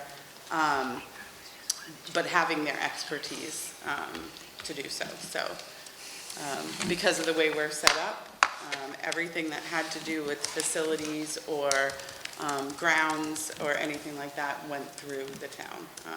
Just as if, you know, the soccer fields, the playground, all of those things went through the town, not through the school department. Thank you. So I do think the next thing, I'm wondering when is your next budget subcommittee meeting? We did a doodle. Yeah, we haven't finalized. Yeah. Just finding out everybody's availability. Because I feel like we need to, that's the very next thing now that we. Hey, when's RFP going And by the way, you said you were Well, available on funding. Thursday, the 26th. You aren't. Oh, I thought it was good about not doing that. But you're not, so it's okay. So, so I think next would be We're just- queuing up that, that's so we maybe need- mention there, Absolutely. Consider it done. that would be great. So that we're queuing up that conversation for where that money is coming from. Okay. Yeah, I don't want to be that delaying the process. Lydia, can you put me on that doodle poll? I would like to be, can I be part of that conversation? Definitely. For the No, budget on that. subcommittee? So could I get the? Yeah. Yeah, great, thank you. Do you want to just be put on it in general? That would and be then if great. you're available? Yeah, I would appreciate that. Really? Yeah. I'm going to go to more meetings? I think that's an important one. Important, yeah. Yeah. If you don't mind. You'd be welcome. Not that I want to. All right, so I we're love good? to. All right. So I'm going to move on then to ClearGov demo. Yes. Hi, thank you for waiting Yeah, to be no able to do problem. this portion. We really appreciate that. No worries, I'm just gonna go ahead and set it up here so I can do a introduction.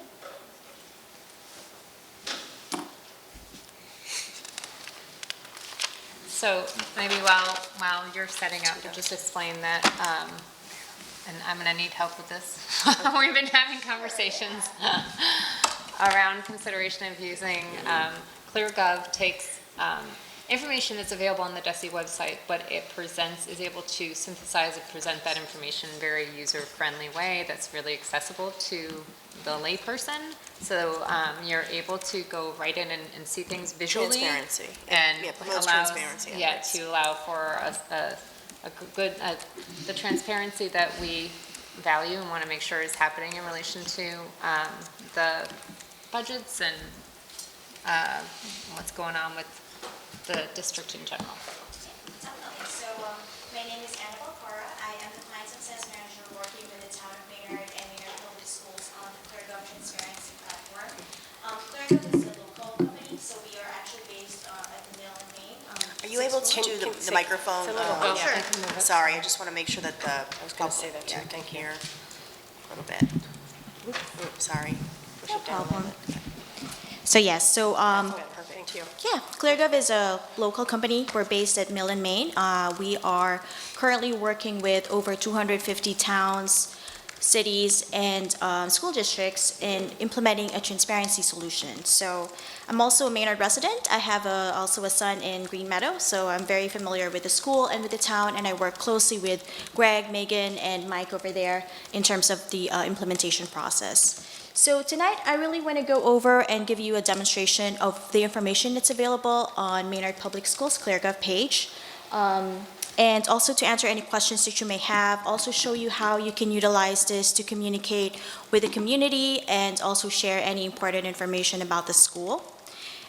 Just to give you an overview, ClearGov was founded in 2015 when our CEO was looking for information about his taxes. He wanted to find out the revenue and expenditure information of the town. He was living in Hopkinton at that time. They were building a new middle school.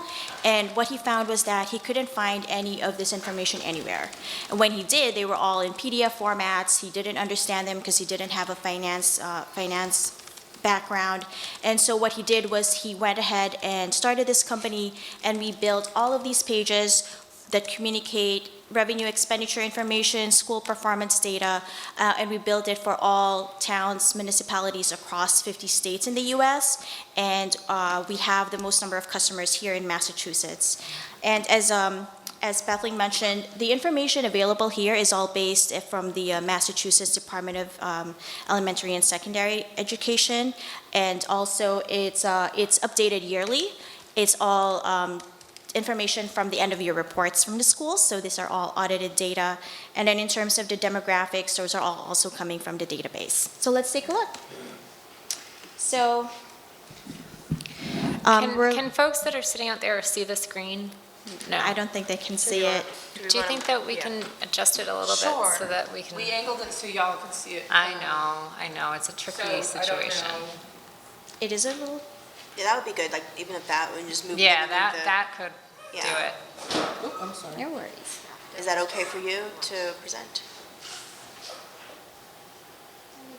How's that out there? A little better? Yeah? Great. Okay. All right, great. So just to walk you through the page, so this page is already built, and the first page that you'll see here is an overview section that walks you through different panels that show the district snapshot in terms of number of students and employees. We also have a financial overview section here that shows revenue sources and expenditures. The latest year that we have right now is for 2018, and we're looking to get this updated once the FY19 school year 19 becomes available. And just scrolling down this page, we have your revenue sources and expenditures, and each of them have their own separate breakdown buttons. So you can click on any of these and get taken to those respective pages. Right below that, we have some summaries as well. We have expenditure per student information, and we also have some comparisons here that allow you to view an analysis of that data and see how Maynard Public Schools compares with other school districts. We'll take a look at that in a little bit. Aside from that, we also have some summaries on capital outlay and debt service per student. And of course, we have some panels here that show performance overview. So you can see we have average SAT scores, how many graduate high school, how many go to college. And all of these data sources are indicated on the pages so that if the public is seeing this, they know exactly where the information is coming from. Last but not the least, we also have a section here that goes over the state aid overview. So a lot of financial data, again, coming from Massachusetts DESE. So just to go through the pages, they're all available to click here at the top. So if you want to see the funding information, you can click that, and here at the top we have the different years that you can select to view information for that particular year. So if you want to take a look back at 2017, you can do that all the way through 2014. What we did here is we wanted to present it in a really easy infographic format. So we have some charts that are available. You can view it in a pie chart. You can take a look at it in a bar chart as well if you prefer that, or a mountain chart. So you can choose from any visualizations on the page. And all of these charts are also interactive. So you can hover over these pages and you can see that information. And you also have the ability to download them. If you'd like a copy of this chart, you can easily click a little icon here and you can export this as an image. So internally, you can include it in any of your reports, exactly, budget books, and you'll see some more demographic data that you can use in your budget books as well. Michelle's smiling over there. Because I create these on my own. So. Exactly. Right, right. And aside from that, so all of the funding and expenditure pages, they look the same. You know, their layout is going to be the same. But as you can see, for this funding page, it breaks it down in terms of municipal contribution, state aid, and there's also some trend data in here. So you'll see a chart here that shows you what the data looks like from, I believe this is 2009. So you can hover over that, and again, you can download these images if you'd like. And scrolling down here, you're going to notice there's a view analysis button. So on the page, we allow you to display some analytics. So you can click view analysis, and this will take you to a peer analysis page, and this will show you how Maynard Public Schools compares with other school districts. And you can change this to whatever set of peers you'd like to use. You know, a lot of these are just algorithms that we've set up, but you can change this to a peer group that you like, for instance, a DART peer group, or really whatever school districts we're always like comparing ourselves against in terms of performance data. So you can modify this to include any school districts that you'd like to show on the page. And again, you can download this information and you can create as many peer groups as you'd like. So you'll see that sprinkled throughout, and then if we take a look at expenditure page, I'm not gonna dive into each and every one of them, but as you can see, the data can get very granular. You can see here we're looking at instructional services expenditures, employee benefits information are here as well, out-of-district education, and you can see the breakdown of each of these categories. So let's say if we want to look at instructional services here, if we look at view breakdown, you can now see where those expenditures are being allocated. So you have your teachers, other teaching services, instructional leadership, and so on. So the next few pages here are really focused on our students and employees. So we have a students page that show student demographics, and this is taken from, I believe this was the October, and it shows us a breakdown of the enrollment by grade as well. And you can hover over this, you can download this as well. And aside from that, we also have some information on our high need students, and that breaks it down in terms of economically disadvantaged, our ELL students, special education students. And again, we have some comparisons here with similar districts. Furthermore, we show some graphs here of student population over time and a breakdown of those groups as well. And again, it's interactive, so you can easily hover over these graphs and see that information. And we also have student diversity information. We're looking at 2018 right now, so if you want to go and click on 2016, you'll see information for that year on the page as well. So student diversity, and then we also have student mobility ranked by student groups, so you can further drill down and see student mobility by different student categories here. Furthermore, we see some student churn information. And one of the things that you'll notice here as well is I'm currently logged into Maynard's account, Maynard Public Schools account, so I have this little ClearGov admin section here that has a box for commentaries. So whoever is managing the page can actually add their own comments in here, so you can provide more context to these graphs, and explain it to the public in case they have a question, or that way they're not misinterpreting whatever information is on here. So you have the ability to add those comments. And we also have some join the conversation panels here so that anyone can ask a question. And whenever they do, the administrators of the page will get an email notification so they can easily respond to those questions.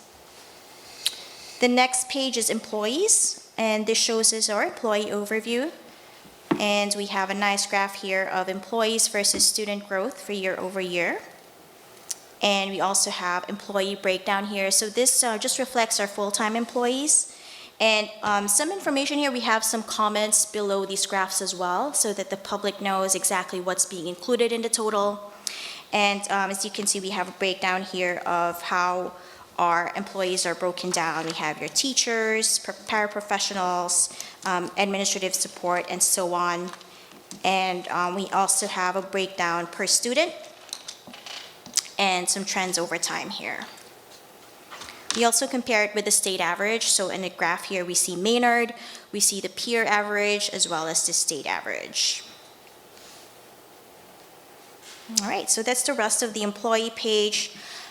We also have some ratio for student to teachers, as well as salary information for average teacher salary over time.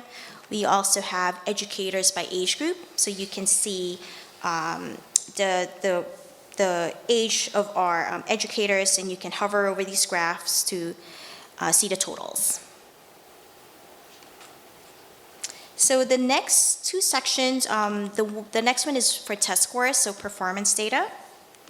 So here we have graduation analysis, and we also have some trends here, again, by student group. So you can hover over this and you can see how many of the high need students are graduating, low income, all students, etc.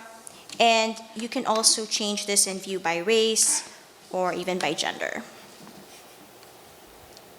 We also have information about post-graduation plans and, of course, MCAS analysis data. And you can filter through this if you want to see by student group. You can definitely choose that, and it will update the page with that information.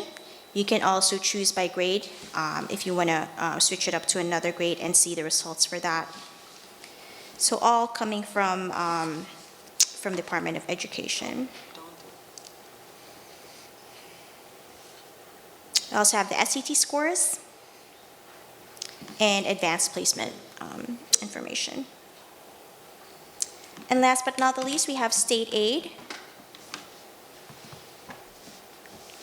And just state aid information over time. We show Maynard as well as peer average and so on. So one page that I don't have here right now is actually our newest app called Projects. So we now have the ability to communicate a project on your ClearGov account. And I want to show you an example here of from another school, from East Bridgewater Public School, who's utilizing ClearGov projects to share information about their central school boiler replacement. So this is a page that's very easy to implement. You know, you don't need to have like any website background to be able to create this page. It's template driven, so all you need to do is click on the page, you can edit the information, you can type it up, you can copy and paste it. And as you can see here, what they did is they communicated some background information about the project, the details of that, as well as some images. So they have some before and after photos in here, just to show the progress of the project over time. Furthermore, they are sharing information about the budget, what are the projected expenditures, and as well as what they've spent to date. And the person who maintains this is actually their utilities director. And I've trained him on how to use it so he can update it himself. And he's also showing here some nice graphs about expenditures over time, and more importantly, a timeline. So this timeline shows the community what's the projected timing for this project and what have we accomplished so far. So what are the current updates? So you can set up some times in here, as well as some time frames, and I think they're already almost done. Yep, they're almost done. They had a substantial completion of the project, so they can update this on a daily basis or quarterly basis, depending on the length of the project. But it's a really easy way. What they've mentioned to us as feedback is this has really helped them save some money in terms of creating a brand new website for it or contracting like a consultant to create this project page. And it's all a part of their ClearGov subscription. And they've been pretty happy with this so far. And it doesn't have to be a capital project as well. If it's just a small project that you'd like to share, you can do that too. North Reading Public Schools has also utilized it for some small computer security update projects, electronic systems, basically any project that the community is asking about or would like some updates about. The most important feature, I think one of the most important features here too, is we have the ability to subscribe to these updates via email. So let's say if I want to follow this project, I can just easily click on this button, enter my email address, and whenever the school updates it, I get a notification. So I don't have to visit the page every time, or I can at least visit it when there's like some new photos or some new updates that I'd like to see.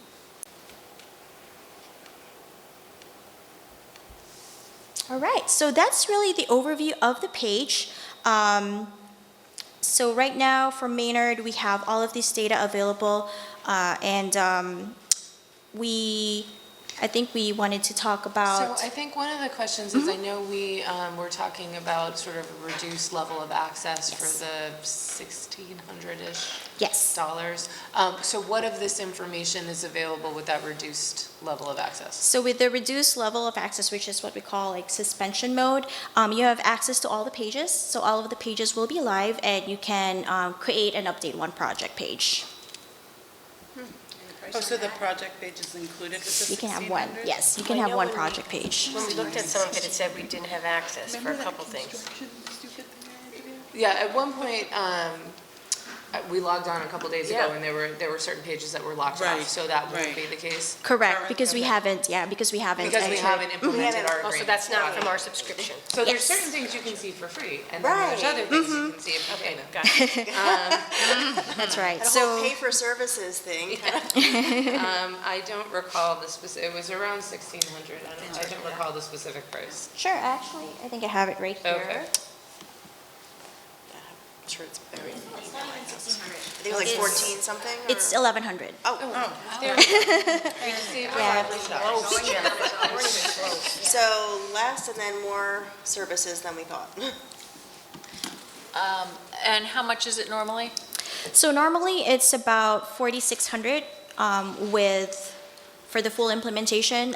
What you also get with that is a limited number of project pages, and then you also have access to some back office applications, like we have some benchmarking tools, some chart building tools, as well as creating as many peer groups as you'd like. With the suspend mode, it's up to one peer group, but you can still have that one live project page. Sorry. And is this just an introductory price, like for the first year? No. This is the, because we already received this as a grant before with the town. So in 2018, we already implemented the full page for ClearGov paid by the town through the Community Compact Grant. So this is the regular This rate. would be like the annual price ongoing for Yes. that. Now, is the project piece, is it one, so is one project, so when it's completed, then you'd be able to do another one? Or is it just one project and you no longer? You can do one project page live. So if it's completed and you need to do another one, the other one will not be available to the public. And is the town subscribing? Yes. I work with Mike. We actually just updated the FY19 data. And Megan is looking into sharing project information as well on ClearGov. We're currently building those. So as far as the one peer group that we could put, so we would have to define, is it going to be Littleton, is it going to be Millis? We'd have to make that commitment. You can, yes, you can decide which school districts you'd like to include, and I can easily work with you on. Oh, so we could do setting that up. more than one school? She was You at can the do back more. end, right? Peer. It's a group, yes. So it's a list of peers, so you can do multiple schools. And how and many peers. schools could we put into that peer group? As Isn't it 10? Isn't it? ideally, I would say 10, Okay, just that's so good that to it's know. not too crowded on the page. But you can also, when you're looking at this, like, we would set our peer group, We set our own. but, like, so that would be something that would be set in the system when people, but you can also go in and pick, right, after the fact? Yes, you can Yeah. log in. Like, if you're an So we can- individual, yeah, we can you still can go look at in and so information you can from look other at what the towns. set peer group is, and then if you chose to look differently, it just wouldn't be set. Exactly. It wouldn't would be be- set, yes. Right, so we could have like Someone- a standard peer group, but if I was like a lay person, I'm like, oh, I want to see what we compare to Sudbury, which is Right. normally not, we could certainly try to do that if we wanted to. Okay. Yeah, you can do a search for Sudbury. You can see their page, because we have a page for each school district. Some of the pages are not fully unlocked because they're not a subscriber, but we do have revenue and expenditure data for each school district available. Oh, okay, so the peer group would be, when it says comparing to your peers, you would never be able to change that. You can change it internally. Oh, as someone As who's somebody viewing who is it? going in to look, No, you won't be able to change it. But you Okay. can definitely click on, let's say, the school in there, whatever school's listed, and you can go to their Okay. ClearGov Will page. the ClearGov and the DART peer groups remain? So it would be Yes. ClearGov, DART, and then a peer one of group. ours. So I think the DART peer is the one that we already set up. Okay. So it will be ClearGov and. ClearGov and whatever we set up. Whatever you set up. So when we were looking at this the other day, the peer group that they had determined, DART is a data analysis by the state.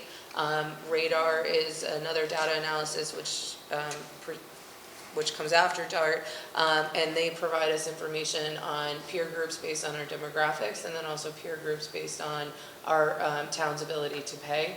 So we already are able to see who those towns are, and we could be Yeah, I able was to just do looking that. at the DART on DESI, Yeah. and it has like Abington and Hadley. And there were certain ones that we looked at that we felt, I think West Boylston is on there, and they have like 800 students. Yeah. So not necessarily apples to apples, so we may want to look at some of those. Yeah, we had went through the other day and tried to, visually pick based on what we had saw other districts had as their demographics, to try and get a group that we felt was pretty comparable. Because like one of the ones that isn't on here that I feel we're extremely comparable to is Millbury. Oh, Millbury, okay. And, Yeah, because it's not one of the comparable ones on DESI. right, but It is No, under yeah, it one was. of the qualifications. Right. On the radar page, not. Oh, on the it's a DART. different- Okay, that was correct. Yeah. They have a bunch of Yeah. different groups, so yeah.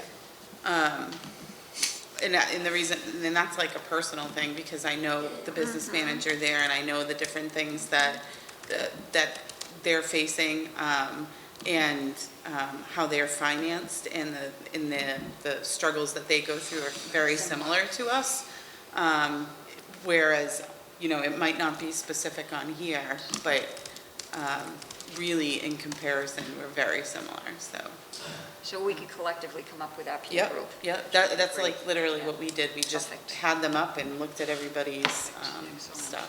And as far as support goes, if we have questions and things like that, you guys are always available to That's me, yes. I'm your direct point of knock on contact. your door. Yes.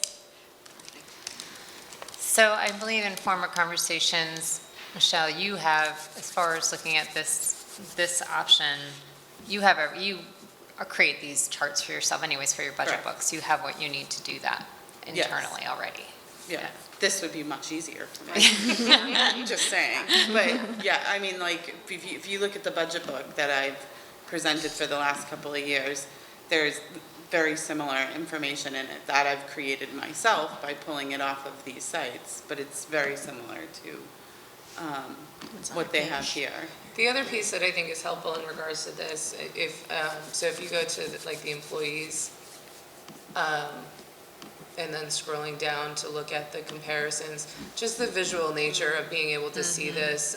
It's also in the expenditures. It's a very clear piece where we are, compared to our peer groups, expending more or expending less, and then you can dive in, and it's a very visual, you see the yellow line in the middle, or you see the yellow line at the bottom, in terms of transparent, I don't even want to say transparency, in terms of ease of use for the public.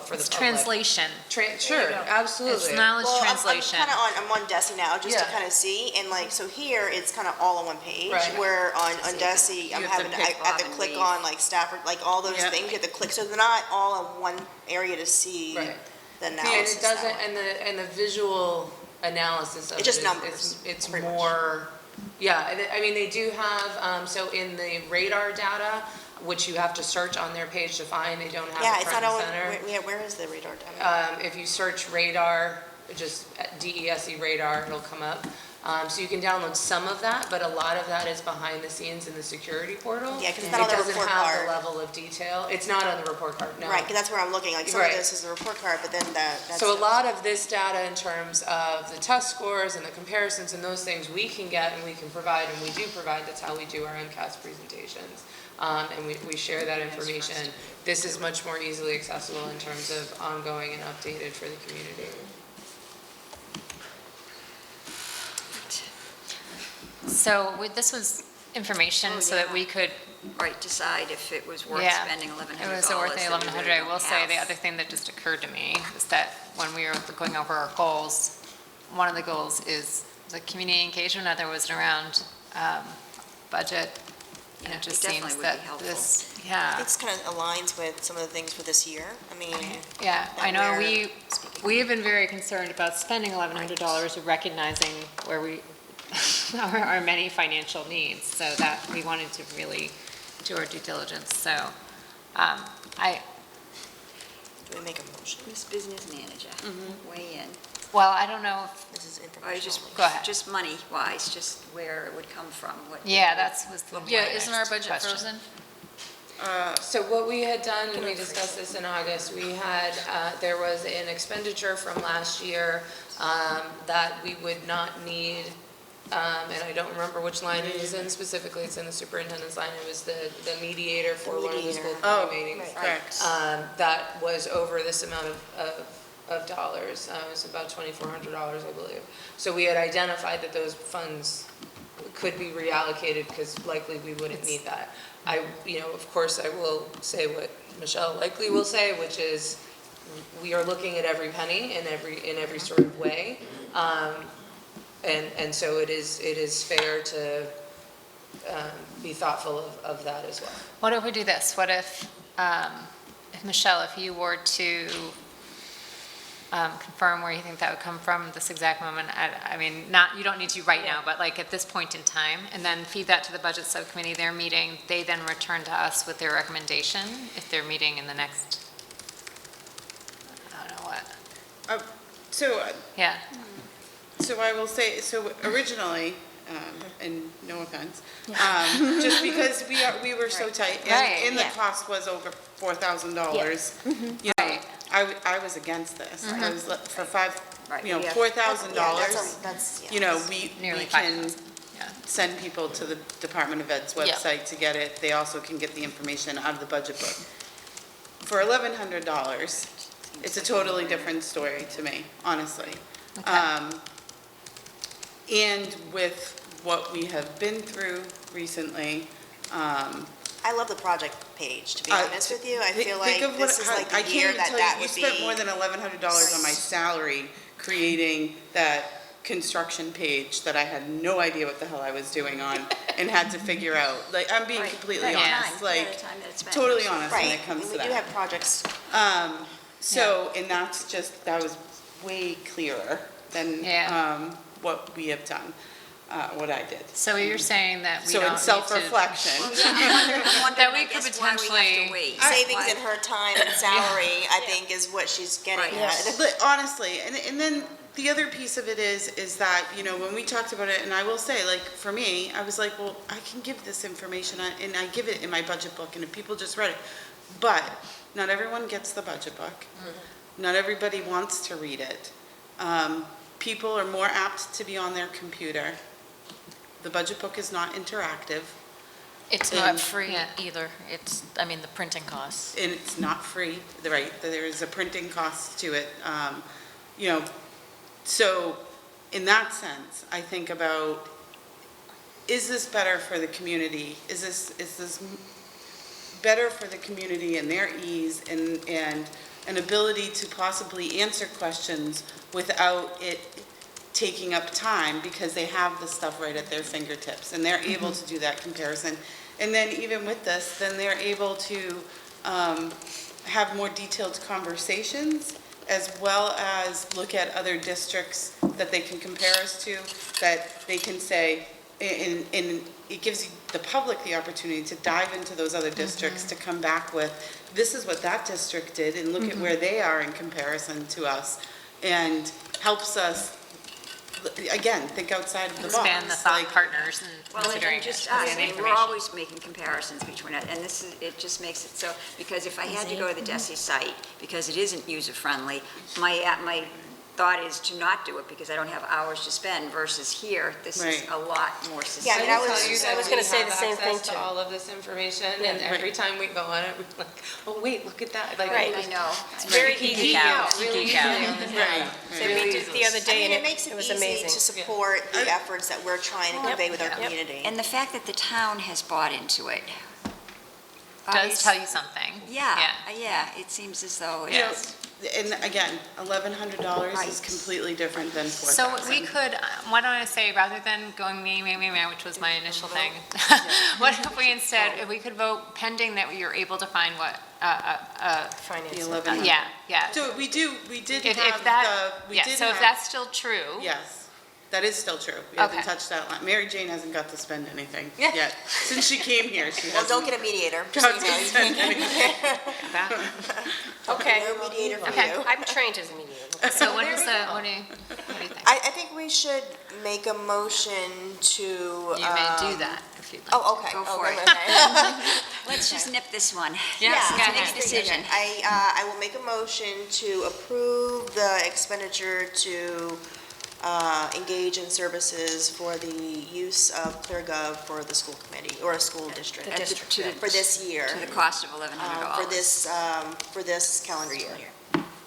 For $1,100. Fiscal year. For, well, pending the amount Michelle, or the, I don't know the total, it was 11, what was it? 1168. 1168 for this, I'll second it. okay? Any discussion? All right, I'm going to be a pain. I can't in good conscience vote for this just because we are so tight, and the town is so tight right now, and I feel like we need to save everywhere we possibly can. I think this is fabulous. I love it. When we had our free trial, I used to use it all the time. Knowing what I know about the town's finances and our finances, I can't justify it, but that's just me. I won't vote against it, but I will abstain. And along those lines, I can fully appreciate Yeah, I that. think that's why we've had this Yeah. conversation Yeah. so repeatedly, because it's not an easy, in our current environment, it's not easy to just do that, but I also feel like in our current environment, this also helps with that. So it's like really torn into, sometimes you do have to spend a little to gain a lot, and that's just how I'm coming at it. You know, the community engagement with transparency, and again, the effort Michelle put into hours of that, it's hard. I totally relate, Lydia. I'm sorry. Yeah, and I guess I seem to remember asking this earlier, people here, but you weren't here to ask. The metrics, would we be able to see, so we could understand, like, we've invested this, and are people using it? Yes. And for us to have a It's a sense good of that question. for Yeah. just Yes. this year, to That then is consider very whether or good. not Yeah, we yeah, continue. ongoing. Yeah, definitely. I can send you some reports of the page analytics, how many people are visiting it, how many are viewing it, what kind of pages they're looking at. That way you can also tell what are they really interested in, what kind of information are they Which would be diving very helpful. into. And then we need to market it and get the word out. And there. promote it. How often would we be able to get that report? Sure, I can The send it to you analytics. monthly basis. Some towns or schools request it on a monthly, some would request it on a quarterly. And in terms of promoting it on the page, we also give you support on that. So we create banners for your website. We created the banner for the town's website. We have a press release that you can use to get the word out, and then social media sharing as well. Very cool.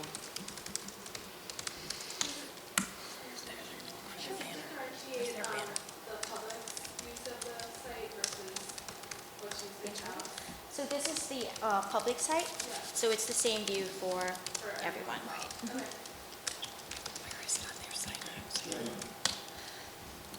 Okay, so we have a motion. Yeah. Do we, We just see if there's any further discussion, and then we vote. Do you have anything? Nope. Say. Okay. Good with it. Right. So all in favor? All opposed? Abstain? I don't think you do anything when you abstain, do you? Do you raise your hand when you abstain? Yeah, you do have to mark it. I have it, 4-0. Thank you very much. Okay. It was very informative. Thank you so Very much. informative. So we just have to pay, and then all of a sudden it'll be activated, correct? Yes. I'll need a, Motion you can carried. Send me a formal quote, and then I'll give you a purchase order. Just good next. Signature. Yeah. Okay. they've already- Perfect. Thank you very Very much. good. thank you very much. So, thank you very much for being here. We appreciate it. And we'll see you around. So, next we have our superintendent search update through NESDEC. So I just, at the time we were doing this, we just put in a few things that we knew we needed to tick off. So, as we have it right now, on our, let me just say first off, because I want to make sure we are going to get the information that we have, like the timeline of activities is going to go onto the website. And I think that as we start having these conversations, we just need to make sure that that gets on there so that, This thing? yes. Yeah, we Yep. talked about having that on Putting our. that on. Yeah, our can that, website. can maybe like a separate under the school committee? Why don't I create a superintendent search? Like under page? school committee? Yeah. Oh, great, that'd be great. So I don't know if do you currently have that electronically? Because, We do. I do. I can send it. could you pass that on to her? Yeah. Thank you. Okay. So we have a very pretty color-coded timeline that we're following, and we're staying within that timeline. So as it stands right now, we have the invitational letter that Mary Brandley, they had actually drafted a version for us based on their, they did an initial review of our town, and put something together that would go out to. It's going out this invite- week. Right. It's going out this week? This week. Very good. And actually, they said that when they did that, once they started learning about our town, she was like, I would love to move here. It's like, yes, you would. When I was putting together the letter, I was like, damn, we've got a great town. So our process was that we all gave our feedback to Mary. Actually, for what- Lydia did. For what else we might want to see in there, and we have a final letter. What did I do? Yes, I sent it to everybody. I had Yes, sent she it to sent it. everybody. Yep. On So I Monday, just wanted to Tuesday. see if anyone has edits, because it's going Oh, to it go out. already did. I It's gave all a done. deadline. They needed it. I told everybody last Friday. I waited until Monday, and it's gone. This is how we So- stay on timeline. Yep, this is how we stay. We have to stay on Okay, timeline. so we're good. So that's going to go out. Yep. All right, good. Thank you. I thought we We had to vote on it, I think we're voting on it, right? Do we need? to accept it. We might. Because it's on behalf of the school committee, right? So we have to vote on. Sure, we can, just to make sure, just in We case. can absolutely do that. Okay, yep. So, Oh, and it also had VR vote requirements. it does, and I wasn't sure. I wasn't because sure if it was that or the liaison. Yeah, there's the chair and vice chair was what I was thinking Okay, of. okay. But, so. And I have a copy if anyone wants to read it. So once Jennifer is able to get that page, then that can also be part of that. Added to it? Added to like a folder for the timeline, the letter that we're sending out, so the community can see all those pieces and follow along with where we go. I think in our last meeting, we talked about the fact that this had to go out before this meeting. Right. They said Before this if we meeting, did yeah, it today, Yeah, it'd it be okay, had to go but out, they didn't wanna go September too 9th was the much. That was the timing that 9th they was a gave. tentative, Yeah, right. So that's why we're voting and saying that. Got it. So, there is a language I'm gonna have to remember, but I'm not gonna have it for tonight, where, just for the future reference, that we can kind of, if there's, without dissent, we can move forward as if we Yes. voted. Oh, right, yeah. Like the meeting minutes approval. Yeah, things like that. So I'll have to look into that. It just reminded me of that because, but I'm sorry. So remember, I want to remember to do that for next time in case there's anything that makes sense for, but so I'll entertain a motion related to the letter. Related to- I make a motion that we approve That's good. It's a good thing. the invitation to apply for the position of superintendent of Maynard Schools. I second. Discussion? All in favor? Okay, motion carried. Sorry, who seconded? I did. I don't vote on this. You don't, but I'm saying motion carried. Motion carried, Motion gotcha. carries. My typing's too loud. Okay, very good. So the next thing, I'm going to power through this, people.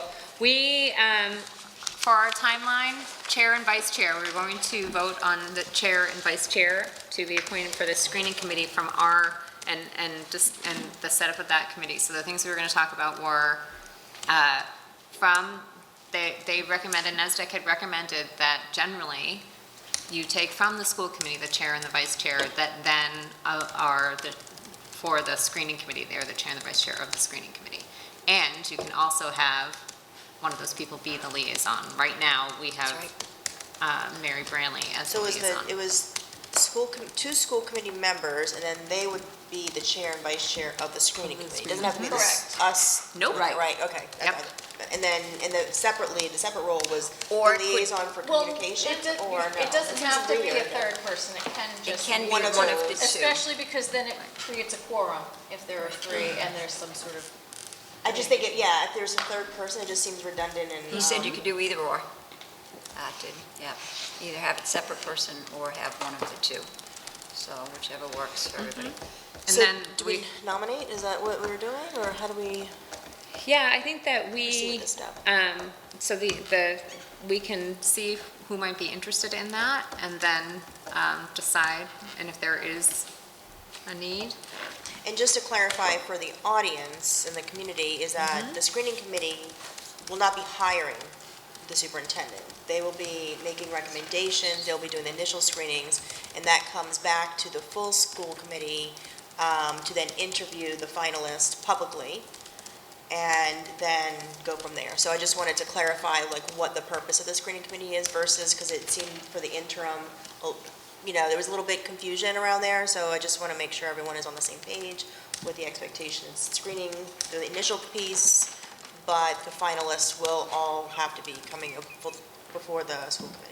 I thought I saw in my notes that they could come and just lay out the process for the community. And there'll be focus groups, yes. No, Yeah. they did say that they So- would come and, we could Yeah. have them come to a meeting where they would Yeah. explain to the community.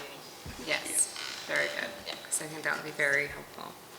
Yeah. So the two things that we do in relation to the screening committee tonight, what NESDEC had recommended was we could do chair and a vice chair, and then decide on identify the key constituencies that would make up the screening committee. And then we would reach out to them to be able to identify their representative for the screening. And we could have up to 5 constituencies, we said it? Yeah, so that's the part that I have to go back to my notes. My computer was dying, so I had to let it You turn know off. how many focus groups we could have? Yeah. 6, up to 6. No, Wasn't it 6? no, Oh, there's she's different asking for the conversations. key Oh, I see, okay, constituencies. that's how many focus groups, okay. So the focus groups will have 4 in one day is okay, but no more. I think we need to have them come out and speak. Oh, finalists, is that what we were talking about? Nope. No, We're it's, talking about like, are the we screening gonna have committee. a parent forum? Are we gonna have a student forum? Those are the Are we focus gonna have- groups. Yeah. So we have to define what those But are. those are the constituencies, aren't they? Yes, right, so we would have to Right. define what those are. Oh, I So we thought that can have I six? thought that the key constituencies were actual people that were going to be on, like not the actual people, but who we're pulling from to be on the Yeah, I search think that committee. is it. Okay. Yeah, yeah. Oh, right, so who we the were group supposed is. to suggest who we wanted to, right, okay. Yes, Yep. so, a union rep, Right. some admins, yes. Okay. teachers, So- students. Let me find it, I apologize, because my brain literally is stopping working. So.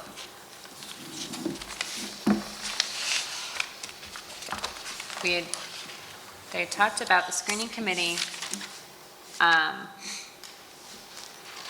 We could choose, Decide on the makeup of the screening committee by the 26th, that's when the timeline. So we have time Yep. up until the 26th, Yeah. before our next, we need to add that on our next agenda.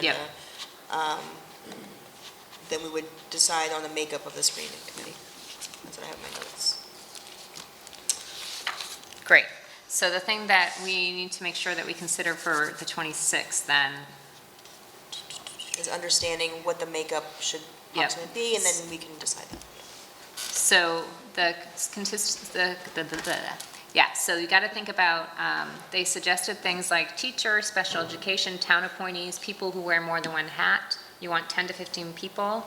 And we would ask within that group, you ask that constituency group to choose Right. the person. Representatives. And you want to bounce, because you want people that have different expertise.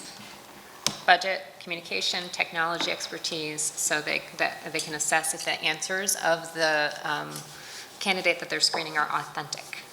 So, and we could, seniors was another group that was, so what will be good is before that one, we can just kind of all get in our heads to consider. We could also wait to consider chair and vice chair, and Mary Brandley could remain the liaison for now, if you want to do that on the 26th. So I do have a note here that they said define focus groups and dates by mid-September. Right. So that, I think by the next meeting, we have to have we have to be defining the focus groups. The dates actually, I had that Think of the down here, timeline. schedule the focus group dates, because she said we could go ahead without having to find the groups themselves, like, we could actually set the dates.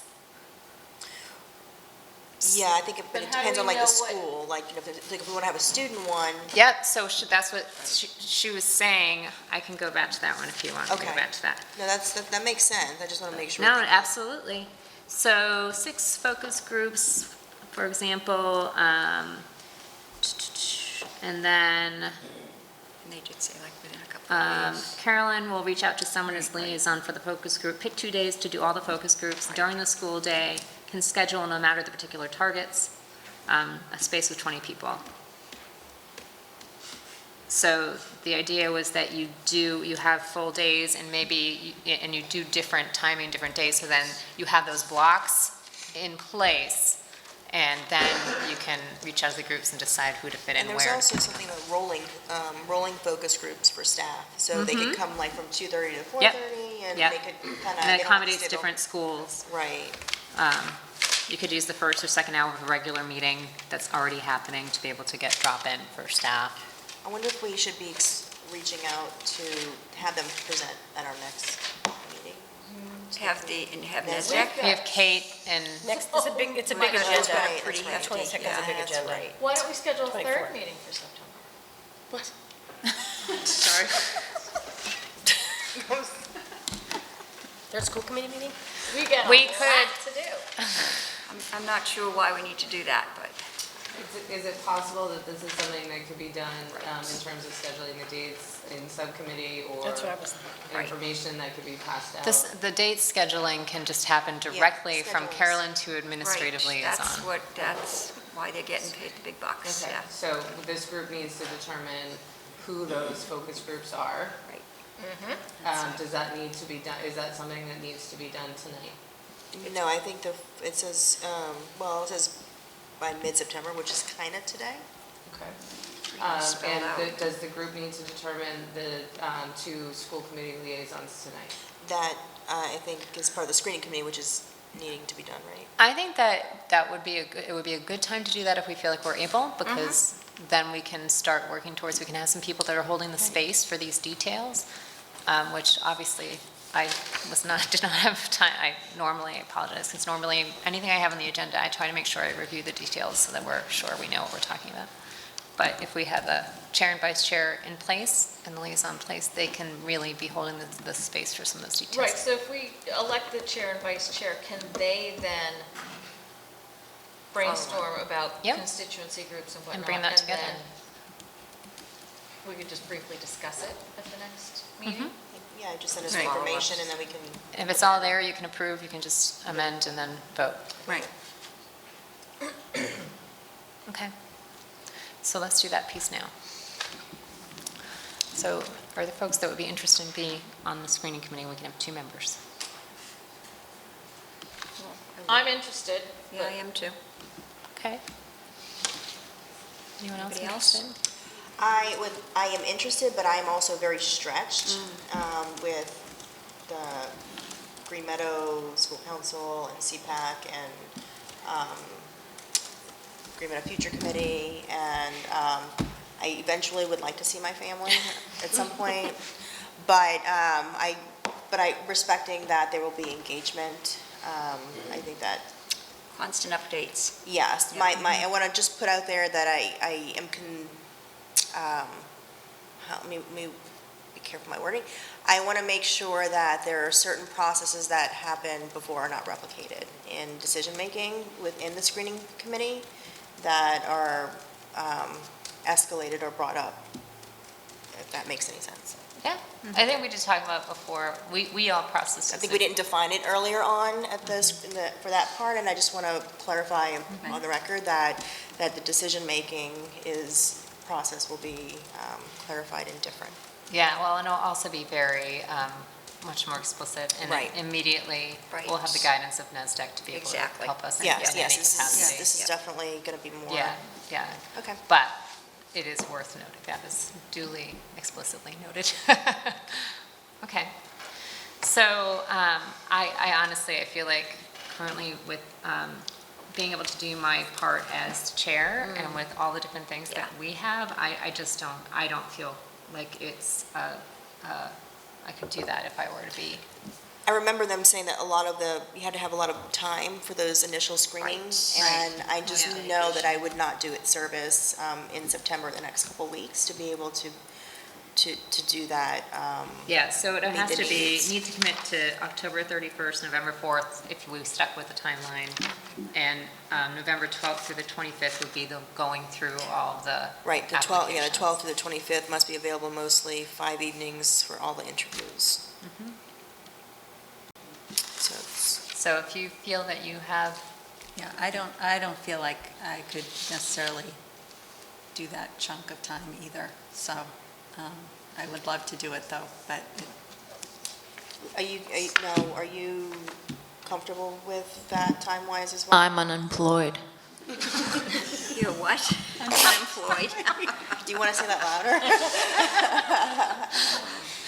Well, I know, really, I think it's the that is a spring. rousing endorsement for you right there. are you looking for a job as well? We're getting punchy around the You have time. We're all getting have punchy. time. Got it. Okay, so we have Lydia and Mary that have volunteered. If you're doing my job for me, I really appreciate that. I'm gonna make a motion. Yes, so what we can do is, I don't know if either of you would like to be considered for chair or vice chair in particular. I'd rather be vice chair. I will be away for a week in October, but it doesn't seem to be Nope. falling in these Can't. dates, so I want you to be the chair. Lydia, would you like to be chair per se? I will accept that, yes, if that's what people want. That would be good. So if, I think that we can entertain a motion.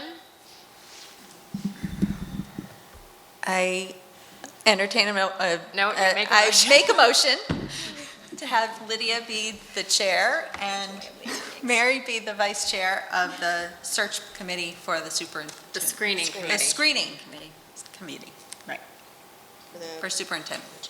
Second? a second? Any further discussion? I think they're going to do a great job. I know they will. Absolutely. I guess I would just say then, that would close the loop too, and Mary could Right. stay the liaison Yeah. if that's Is cool with that okay? everyone. And Oh, that's then fine, yeah. moving forward, we'll just, when we have this item on the agenda, we'll just turn Just to you, have an Mary, so update. I don't have to sit here and. Right. So we, With should we publicly- People are going to vote? think we're dating Stupid. because we're on like the And then- budget. no, now we subcommittee. need- We spend so much time together.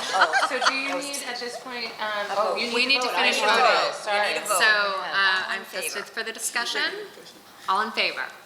Oh, are we allowed to vote? You Yes. are allowed to Oh, vote. okay. You're allowed to Yes, vote. you're Very allowed to good, vote. thank you. So the next Thank steps, would you like to identify the dates for the piece, or are you leaving it up to the chair and vice chair to have that information to you for next time? I think they can work together. I think we better, and- yeah, we So can do for the that. next time, we'll have the draft of constituent groups, the draft of focus groups, and the draft dates for those focus groups.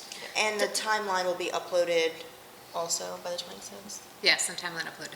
The dates, so what we were told, if everyone have heard this differently, tell me what I have in my notes, is that Carolyn will reach out to someone as liaison for the focus group, can be an administration person to schedule the focus groups, pick 2 days to do all the focus groups during the school day. Colleen Andrade, who's now away, but someone can schedule no matter the particular targets. So she was suggesting that Scheduling was important. that we schedule those in now, get those blocks of Right. time in, and Exactly. then consider, so they don't need to, Define the groups. so it's just deciding who the administrative person would be. Well, we also just have to find out the schedule for the NESDEC, two representatives too. Yes, So so I'll you- start by doing Great. that tomorrow, reach out Thank to you. Art and Colleen Carolyn. will be back on Monday, so. Yeah, do that. okay, all right. Very good.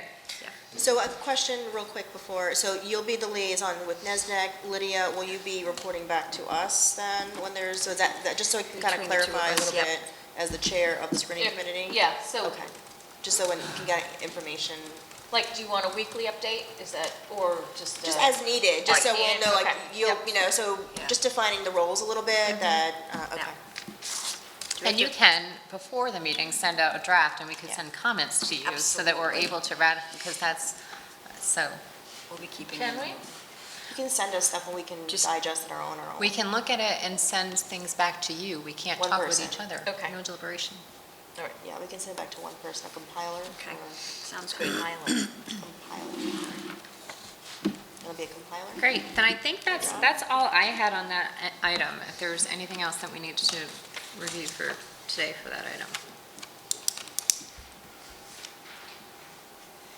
And who's, I'm sure we talked about this just now. Who do we say we're doing, setting up the dates? Colleen's out, and. Colleen will do it Monday. I can Okay, have her get on it Monday. so Colleen. We'll start with the NESDEC reps, But get you'll their have to- schedule. right, and yeah, then we'll we'll need that figure- first we'll get before you can do Right, anything. exactly, so I'll get that for you So, tomorrow. yeah, that'd be Okay, fine. okay, thank you. All right. So we're going to be done with this item, move on to the next. So I'm opening up to citizens' comments again, and as we just heard, we're opening to anyone, I don't know, anyone that would like to come up and speak. As I often find that this position is very humbling. I'm constantly brought into territory of needing to learn new things and to both apologize for what I have missed. So I do want to invite Jen, if you'd like to come back up and share what you'd like to share. We may not need to comment, but you should not be stopped from doing that. So if you would like to do that, and we'd like to open up for a general, any citizens' comment as well for this time.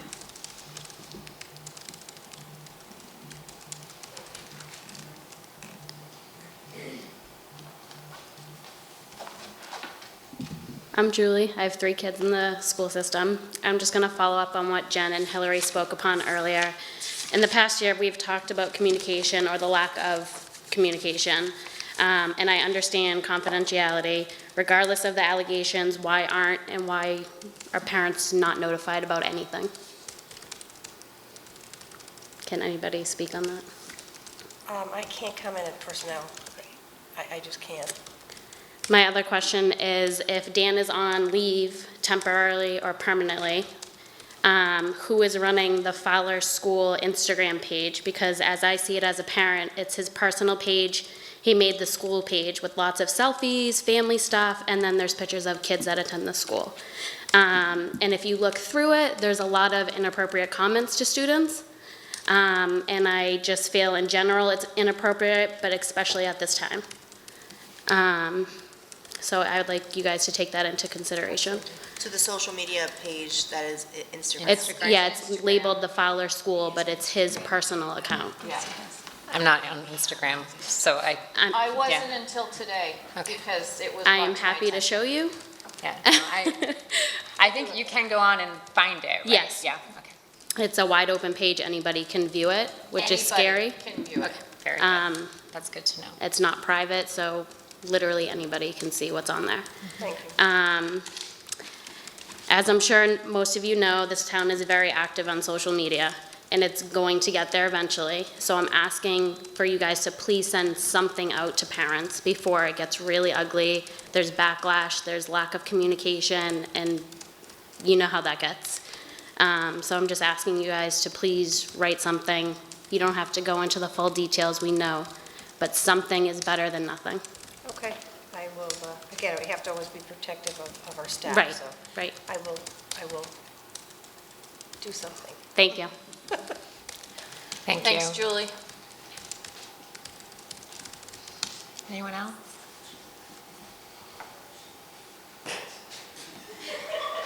Everything okay back there? Is there a bug? Yes. More laughing. Julie got it, I guess, huh? My goodness. Oh, it's coming. We had a little case up here earlier too, so. Megan Kortler, I just really like the ClearGov demo, and I think that could be a really powerful tool. So when it's publicized, if there's any, I don't know if there's any tutorials like YouTube, like any sort of videos that the public could utilize in order to like understand how to use it better. Obviously, they're not going to be able to call you and get that, but It's unbelievably easy. okay, great. Yep. So, I mean, obviously, yeah, I'm comfortable, It's very but just intuitive. for anybody else that maybe isn't as much. So that's the first thing, and I'm glad that you spoke up that it could help because you're doing like a million jobs, Michelle. So I think that anytime we can like give her, you know, tools to help you not spend as much time doing all the things. So I think that's great. So thank you about that. And then I just had a comment about citizen comments. If there was a lawsuit, I would think that the Massachusetts School Committee, like the people that give the trainings would give advice on that in terms. So I'll tell you a little bit about. I read about the lawsuit. No, you go right Just ahead. being a new Yeah. school committee member. Okay. One of the requirements is that the school committee new members are supposed to be provided determinations from like past 5 years relating to whatever public role you're in. And so I expected that, and I personally did not receive that. And I ended up, it was a back and forth with the town, and basically it was like, hey, go find it yourself on this website. And there was thousands of determinations that, so it's not very clear to that you're just given, you know. So I myself went and downloaded a whole bunch. I've read a little bit about the Natick one as well. I know there was a couple of different things. I mean, there's a lot of towns who have different, open meeting law, complaints and all those things that's relating to open meeting laws. But it's not something that is, we do not get a feed, which would be great. Say, oh, you're a school committee member, this is relating to you. It did come up in our charting the course about, social media and all these other things, and even they sometimes are not very clear on the nuances that are changing very quickly. Okay. And how the open meeting law is defined. Specifically, what was talked about in ours was like the social media aspect of it, which is really kind of evolving a little bit.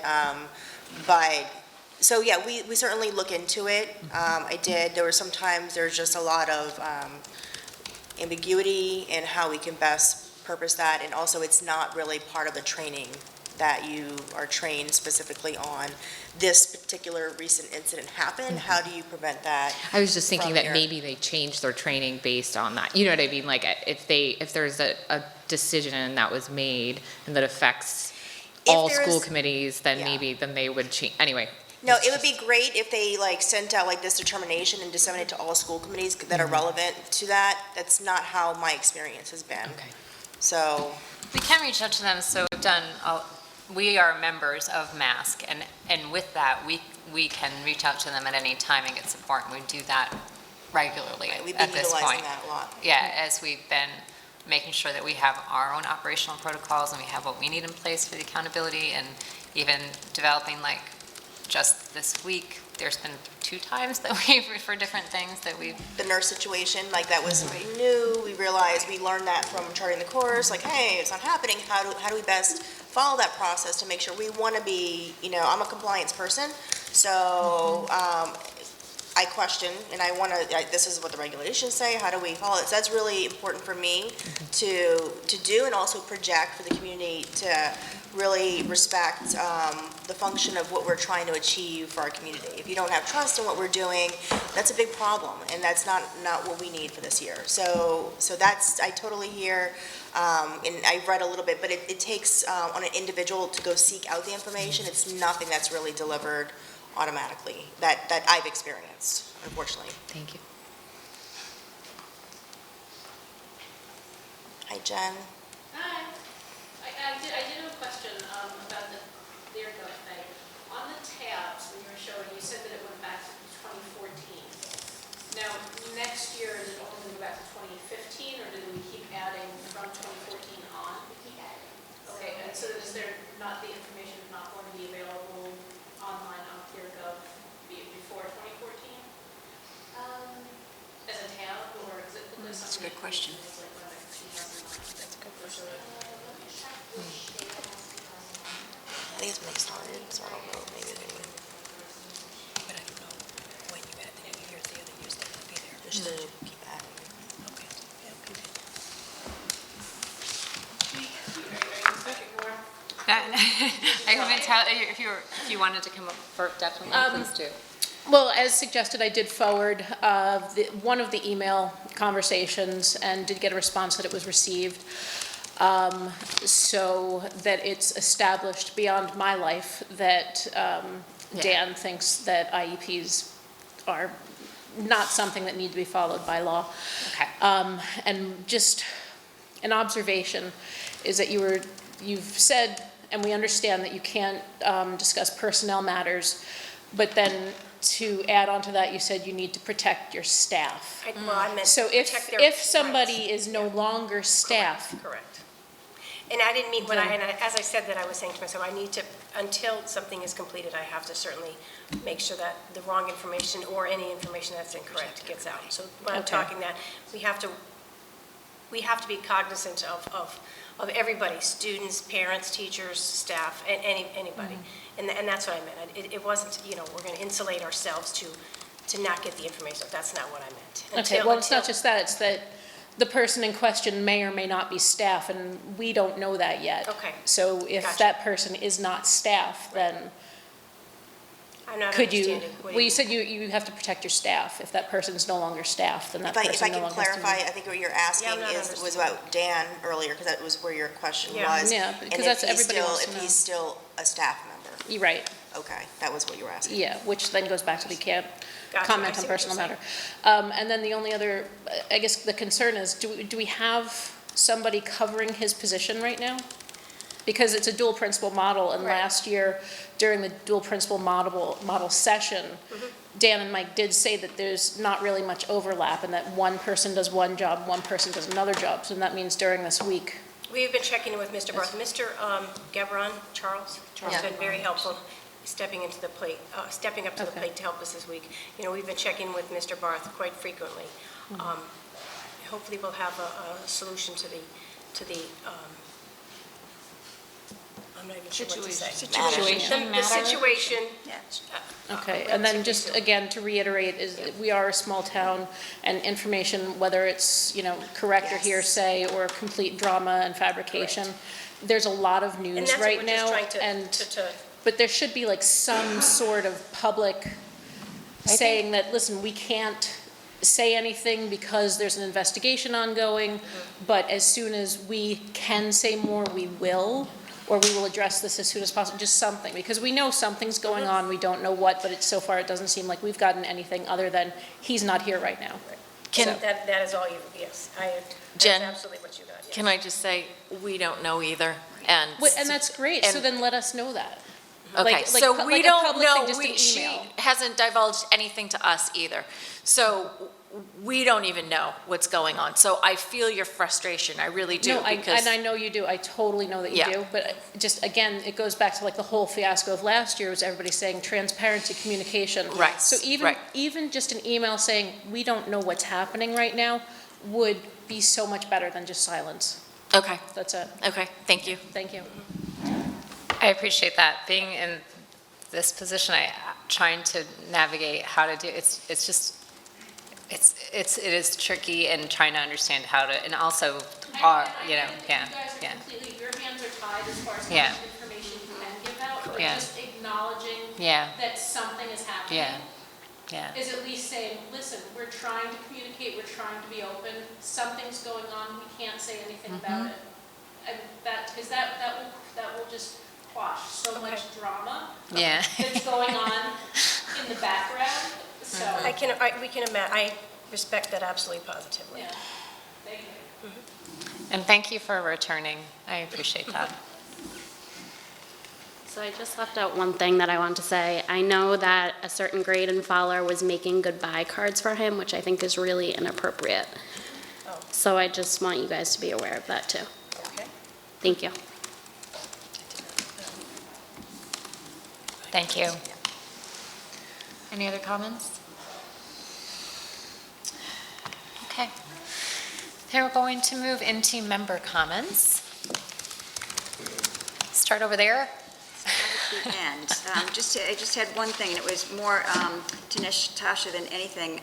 When we had done the whole schedule of who's going to present through the year, I had sent you a note about our Assabet vocational rep, and I don't know if that was incorporated into the... Did? Let me Okay, because go I didn't make see it put in, so I just wanted to, because we don't take advantage of that opportunity enough. Explicitly, so unless I So- sent the final version that was different. But anyway, I remember taking the action Yeah, on so doing if that. you- Do you want to report out on the last budget Oh, I can do subcommittee? that too. I actually brought my notes, so. Yes, I can remember do that. doing it, so I'll see if it's a different draft, but I remember typing it somewhere because I had a thought about reaching out. I was thinking like, oh, should we be reaching out to her now? Yep, we should, yeah. Yeah.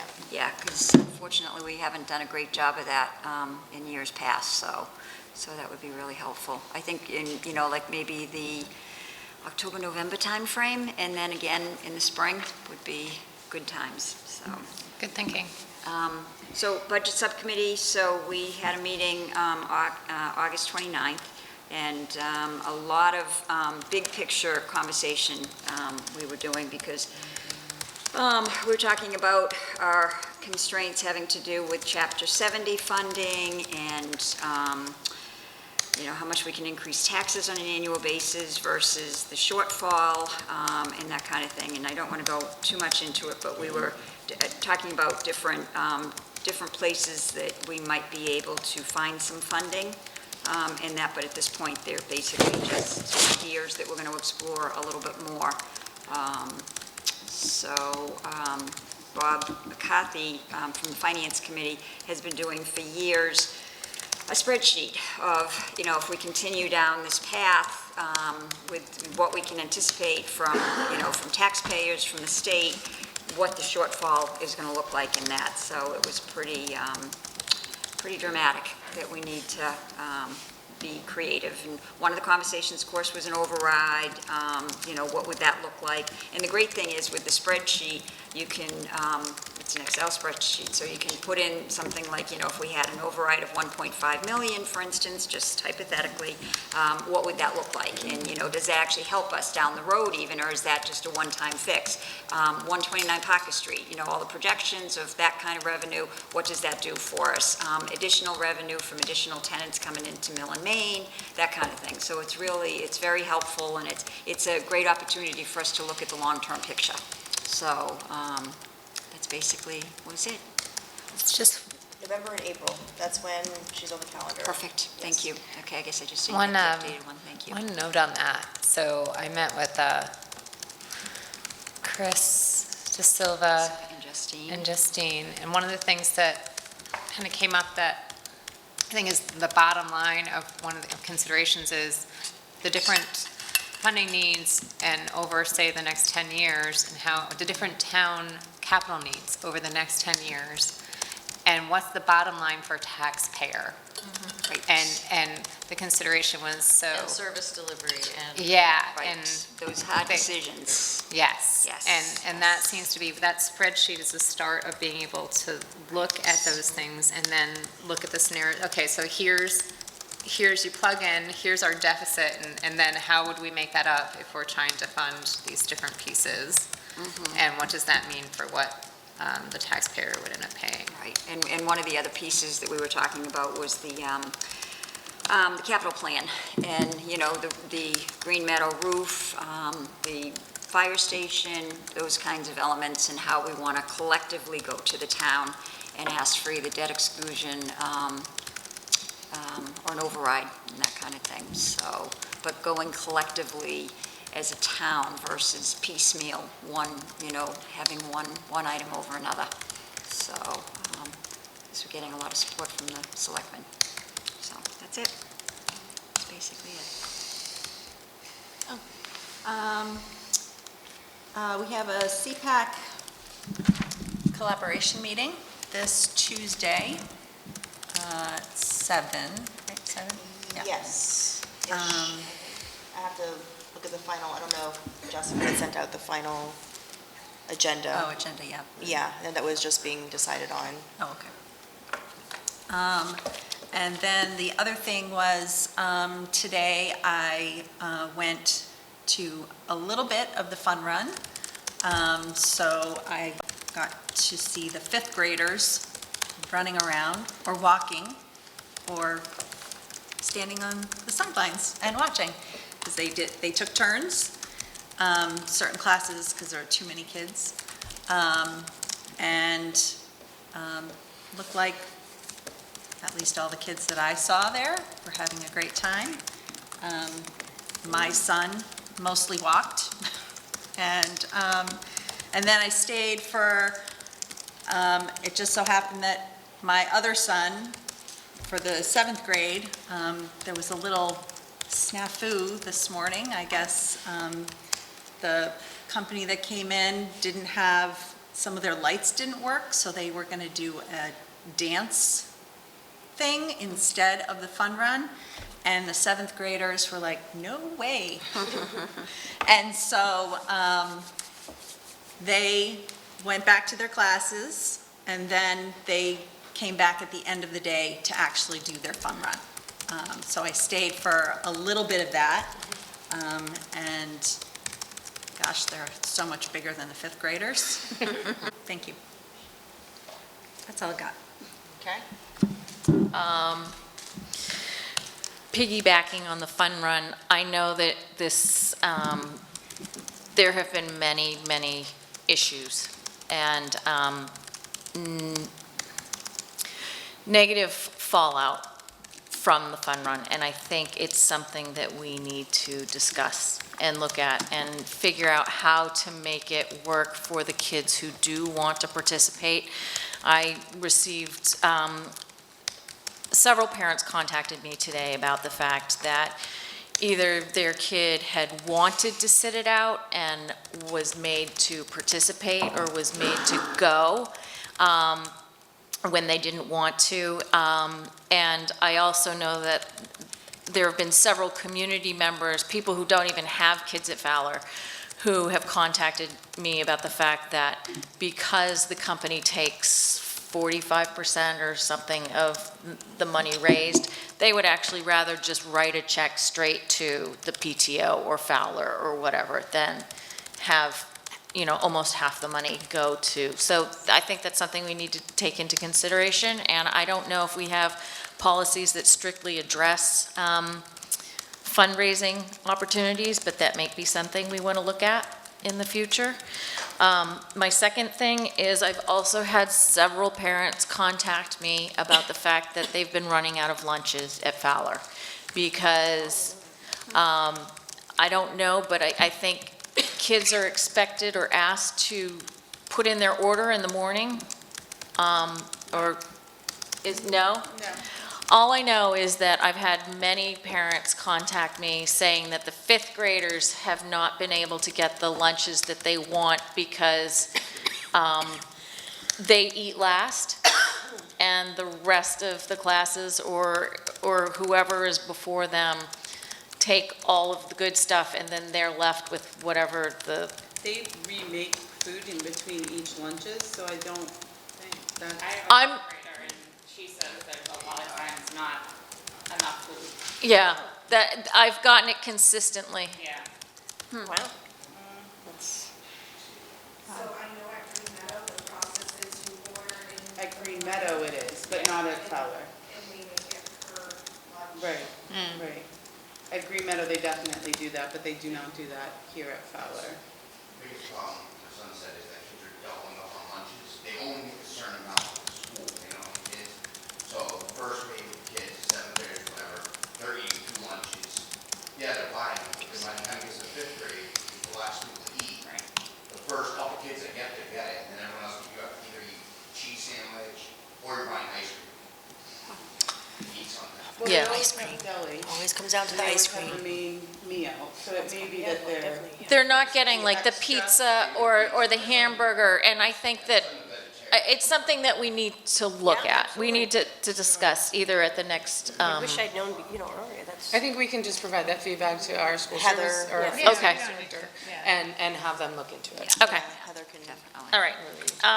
And then also, I had said that I was going to ask James Lally to come and speak on behalf of WAVM on the 26th. He's not available, but he is going to write a statement for me to read in support of WAVM and all of the great things that he learned and how that has helped him since graduating. Awesome. Okay. Do you want to? I just have a question. Yes. I just didn't know.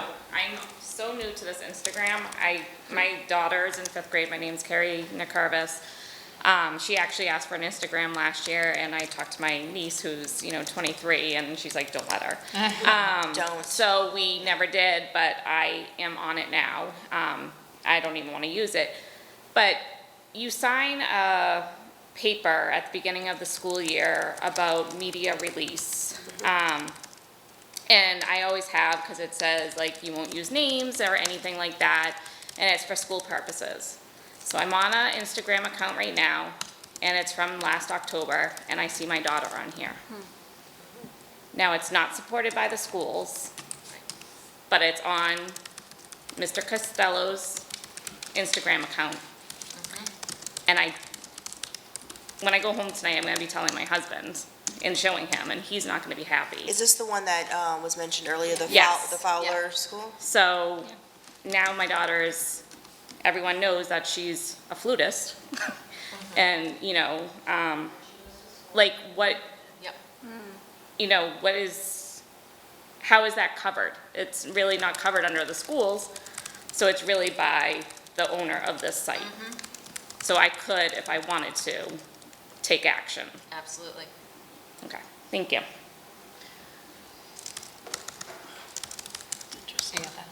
I got it. Thank you. Thank you, Carrie. All right, we're gonna then move back into members' comments. Yes. Thank you to all the parents who expressed their concern. I appreciate it. I know it's frustrating not hearing information, but I just wanted to just put out there, I appreciate every parent that brings their feedback of concern to the school committee. I know it's never an easy thing to do, and just thank you. Please keep doing that. Yeah, can I just say, I didn't even know that that existed until today, and my child is on it. And I don't know, in the past, we have not signed the media agreement, just because we have an issue with a family member who we don't want to have any contact with our daughter. And so it was It's personal. Yeah. Yeah, I 100% agree. I just assumed that it was part of the school. So more to define, and Mary Jane has a homework assignment there. For bringing that tonight. Okay. I just wanted to thank the Board of Selectmen for their time the other evening, for welcoming the school committee and the opportunity to engage in those very important conversations that our community demands of us, and allowing us the opportunity to further advocate for the needs of our school. It was just a great way for us to have a conversation. I really appreciated, as Bethlyn mentioned earlier, Chris's idea of having a full board meeting to just talk about Maynard in general and how we can really play our part in ideas, and that's really how we're going to see progress. So just wanted to really appreciate that, and also hearing our urgent message that this is something that needs to, we really need to see. I would love by the fall of next year that we have a new roof in this conversation, or some aspect of new roofing that is beyond patch and pray, and that will, I think that message was delivered, it was received, and I'm looking forward to those conversations. Also, I know Colleen's not here, but I just wanted to follow up the community. She did update the school committee page, so it now directs to the agenda main folder, because I know that was a frustration where it was directing to the 18-19, and everyone was like, oh, you have no agendas. Yes, there are agendas, and it goes to the main, so now you can see all of them, and also included in there, she did upload, as I mentioned earlier, the annual calendar for the school committee, which is something that I think would be a good tool. You can kind of gauge on the conversations that may be happening month to month. As talked about earlier but just to kind of echo, having the school committee included on all principal communications, I think is really essential, so we can kind of hear about what's happening at different schools, and just to, I know, Mary Jane, you're going to follow up on that. Yes, we have the CPAC meeting coming up, and it will be, I think today, actually, there was a subcommittee meeting with the dyslexia folks and Carol Gahan, so it'll be really interesting to hear at our collaboration meeting what came about it, particularly the aspect of screening and how that will start, what tools they're going to be using, and so I think that's really important for the community to see. Our collaboration meeting is a public meeting as well, so it is in the conference room, so anyone really is open to come visit if you're so desired or available. The school council, Green Meadow had their first school council meeting on Tuesday. It was really great to hear the feedback from the principals and the staff, how exciting the students are just to be back in the building, and that we're focusing on our efforts on student achievement and getting everyone, not just building itself, but really doing the function of what we're supposed to be doing, and so that was really exciting to hear. The other part that I just wanted to mention, that the principals did say, I know this was concern of the community, that they had adults who were in that pre-K wing. They echoed that there's no adult working there that is done in an involuntary. If they feel unsafe at any point, even though now it's not deemed, that they are more than welcome to move. I think there was a couple of staff members who were very appreciative of the open open space, but that was something that was really, it was reiterated that at any point, any staff who feels unsafe in that space, even right now, does have the option to bring that up to their attention and will be accommodated.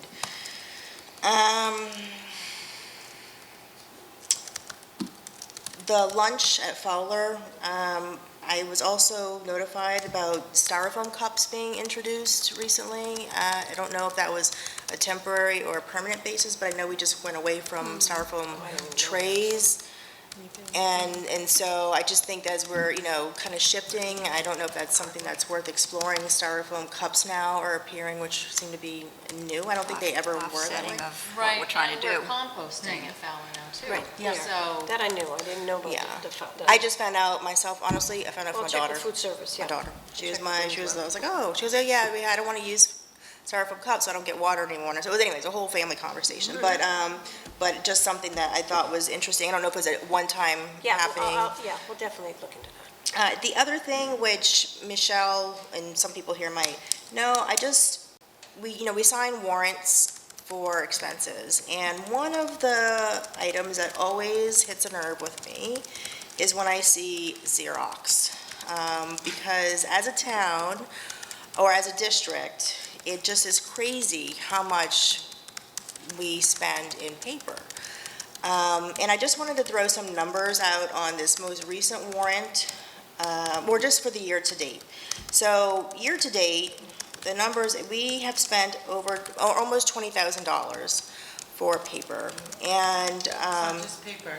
or, yeah, services, so copies. For the rental of the Machines. copy machines. And so I just thought, I guess for the year, it's budgeted almost at 90,000 for that. Are you saying since the beginning of the school year? School year.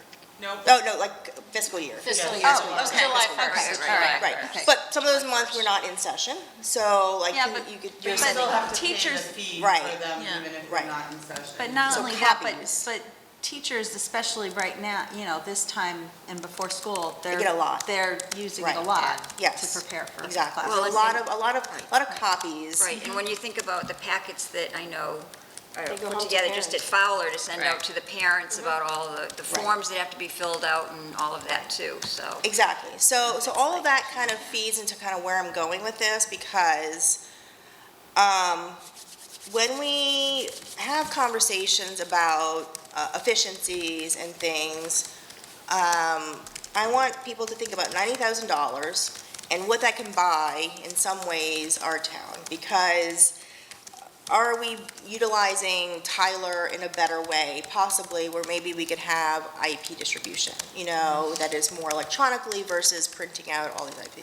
Are there ways that we are exploring signing off on those consents that come home in the big paper mesh that maybe parents can have an opportunity to do electronically? I don't know the answer to this, but I feel like, We are, Yes. we have been pushing that way to do more electronic signatures and distribution. The other thing that Stephen has been working on is, really enhancing Google Classroom and working with, using the computer, you say it way better than I do, but using the computers versus photocopying everything and handing out workbooks and worksheets. So as a district, we're definitely where I love that you bring it up. I don't know if I a always. couple years ago, I got Yes. kind of burned when it came to, when I said we spent too much money in paper, and then it was like, Michelle said, nobody can use paper ever. That was my first year here, that was really rough. But yeah, we're definitely working towards those. Tyler SIS does have the ability to do those things. I know we looked at the IEP portion. We've looked at the IEPs, we've looked at online registration, and it's really important that as a community, we collectively endorse moving forward, even though sometimes it's hard. Yeah. Totally hard, I think it's really important that, and in terms of instructional pedagogy, I think there's a lot of things that we can do in that capacity as well, so that that we're reducing our costs, but also providing a better experience for students and for families. So it is absolutely something that we're doing. It is something that I would ask all of our staff and all of our community members to continue to push for and to continue to work for, even though it's going to be a change and it might not be comfortable for some. I think it's an important piece in a lot of aspects of our work that we do that. I think that again, I know it's going to be for everybody. It will be different, but I definitely agree that when I see that and I just think about the opportunities that we might be missing on expenses or what we're paying for. Well, the amount of money that we're paying for entry of data into systems when we're paying our staff, our secretarial staff to do that, there's a lot of functionality of the systems that we have that we need to use. And with that, I agree. I just want to make sure that, again, this is part of our planning and communication, that we're also having an efficient way to get that to parents that's consistent as well. So it's twofold. It's one, how internally, but also how is the delivery of the expectation of that needs to be done in an effective manner. So that's all I have for my rant. I just wanted to, because I just signed that one, and I know, you asked about it too. I did, I always do. I always ask about the Xerox because it just blows my mind. Every time I see it, I'm like, gosh, there has to be. That's why I said, I'm like, just send her this actual report. It has everything. Yes, But- Eliza, yes. Yeah. Wasn't it way worse a few years ago? Yeah. So It's getting there. I'm sure, but I think of, as we're thinking about I don't know, does every school need to take on, a green goal, How do I you believe green, our high school actually did that last year. I mean, I know Where they looked at Fowler's paper doing this reduction. composting thing, Yeah. does that make sense that maybe have a green goal for each school? Yeah, And that sure. could be part of what they're working towards, I don't know, anyway. Thank you. Each school has its own challenges with that, but the high school did actually reduce their paper consumption dramatically last year. What was it that? It was the Green Committee. Oh, it was the Green Committee. Oh, green goal, there you go, they probably had some green Yeah, goals there. so, We still had to fill out all those stupid I know. paperwork. I had to We're fill them out hoping. too. I'm working We're, on it. Yeah. we're pushing. I was marching around the forward office to- being annoyed that I had to She fill them was. out. Look at this paper, look at this paper. You got to sign electronically. There we for your go. technology So, there fee, we go. right? No, that's Yes. true. Or technology Yes, That's true. acceptance. So we did one thing. Yes. So you Yes. got one thing. We'll do two next. No, but I just think also what was alluded to is like the resource of a person, like the team chairs, having to copy all those IEPs Yeah. every time. I mean, like, that's not a best use of their time and expertise is making photocopies. So, Right. anyway, all right, enough with that. Thank you very much for listening. I do just have to say, if there are people that don't have access or in the same way. So that is part of what we Yeah. address. We address I that just with had the to follow that. policies. No, Yeah, I we're know you totally are. aware of I that. know you are. But I think there's a blended way to Right, move like, forward. it has to be, the with Blended. delivery has to be, I think Yeah. there's definitely a blended way to move forward. Yep. I know other districts, face these same challenges, but are able to still move forward with something, maybe not the full-blown. Yeah. And it sounds like there's progress been made, and Yep. you've got a There's direct eye on progress. it. We've We're got a getting direct there. eye on it. Absolutely progress to me. too. Good, okay. I guess my member comment has, is really to do with considering, first of all, just a thanks to my fellow school committee members. Everyone here is putting in a lot of time towards, in a lot of different ways, to make sure that we are moving forward and representing and helping to do what we need to do to be here with the community and from our role and what we can for that. So, and we also appreciate, I think that I'm just very grateful for all that you all do as administration, and grateful for all that our interim superintendent is getting on board and really just getting into the swing, and very grateful. We just, having had our goals meeting, one of the things that we talked about is anyone that was at the painful meeting where we were trying to figure out our roles for liaison and when we figured out our subcommittee roles and all that. Now what we can do is as we have our goals laid out within our subcommittees, we can look at how do we advance those goals? And they're looking at how they take how those goals align with their consideration strategic planning, and the school councils look at, so we really are moving forward with this sense of alignment that also allows for more streamlined and targeted ways of efforts coming together, so that we see more in the ways that are mattering the most in our community too.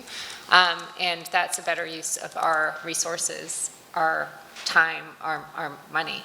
So I think that it's exciting to me to see that happening, and also to see that in the conversations that I've had with the chair of the FinCom, with the chair of the Board of Selectmen, with the, and the vice chairs and the chairs of the, and just in general with community members that are engaged, involved in, that we're all considering and care very deeply for the town and understand that that we're trying to figure out some hard things to figure out, but there are people very engaged in doing that, and that those discussions are happening. So sometimes it's going to be about either elevating those at the right point, making sure those are being shared out because we have community members that are really passionate and care too, and finding more ways to do that in terms, I think, particularly right at this point of considering we're at this kind of nexus where we have the ability to consider with, I gotta say, Bob McCarthy's like spreadsheet, to really be like, what do we need to do for the town? Let's not just talk about it, but how do we move that forward? How do we look at, here are some options, and they're not easy. This one's gonna cost us $28 more per person per year. If we do all these things with this debt exclusion, it's going to be $200 more per person per year. But then we've got this and this and this. We got this by the end of 10 years. And then we put it to a vote and we decide. But that I think that those are some those are important conversations that are more than words that are happening right now, but they're processes that need to happen to get there. So I'm hopeful about that. We will stay on it. I don't think we can just let that needs to continue. I think he's just pleased that we're finally taking it seriously, because I think he's been presenting it for the last 12 or 13 years. Yeah, We're a little slow. He came last year. Yeah, I know. Well, there were other processes that needed to come along in the town, including, and the groups coming together in alignment for that to be able to make sense, to be able to use that, and for everyone to have a shared understanding and a shared thought process to use it. That's all I have to say. Okay. Are we done? I'm done. Okay. Then I'll entertain a motion to close our meeting. I make a motion to adjourn. A second? Discussion? All in favor? Okay. Thank you, everyone, for being here. Have a good night, and for sticking it out with us.